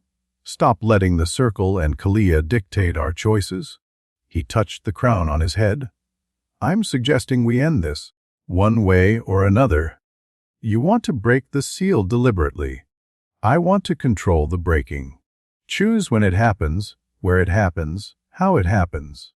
Give ourselves every possible advantage before Kalia rises. That's insane. I know. But so is everything else we've tried. Harry looked at Saria, who'd followed him into the depths. What do you think? Saria was quiet for a long moment. Her dark eyes searched his face, looking for something Harry couldn't identify. I think you've changed, she said finally. The man who arrived in this temple 2 weeks ago would never have suggested something like this. He was too afraid of making the wrong choice. And now you're willing to make hard choices, even if they're wrong. That's not necessarily better, but it's different. She moved to stand beside him. Whatever you decide, I'll support you. We all will. Harry nodded. Then he turned back to Vasuki. Get everyone ready. Evacuate anyone who can't fight, reinforce the defenses, prepare for what's coming. He faced the wall of light, feeling Kalia's presence pulse against his consciousness. We do this in 3 days, on our terms, in our time. And if we're not ready, then we'll never be ready. Harry reached out and touched the wall of light. The seal pulsed beneath his fingers, ancient and terrible and failing. 3 days. He hoped it would be enough. The next 72 hours were a blur of preparation. Harry trained constantly, pushing his serpentine magic to its absolute limits. Saria drilled him in combat techniques that merged human spell, work with Naga fighting styles.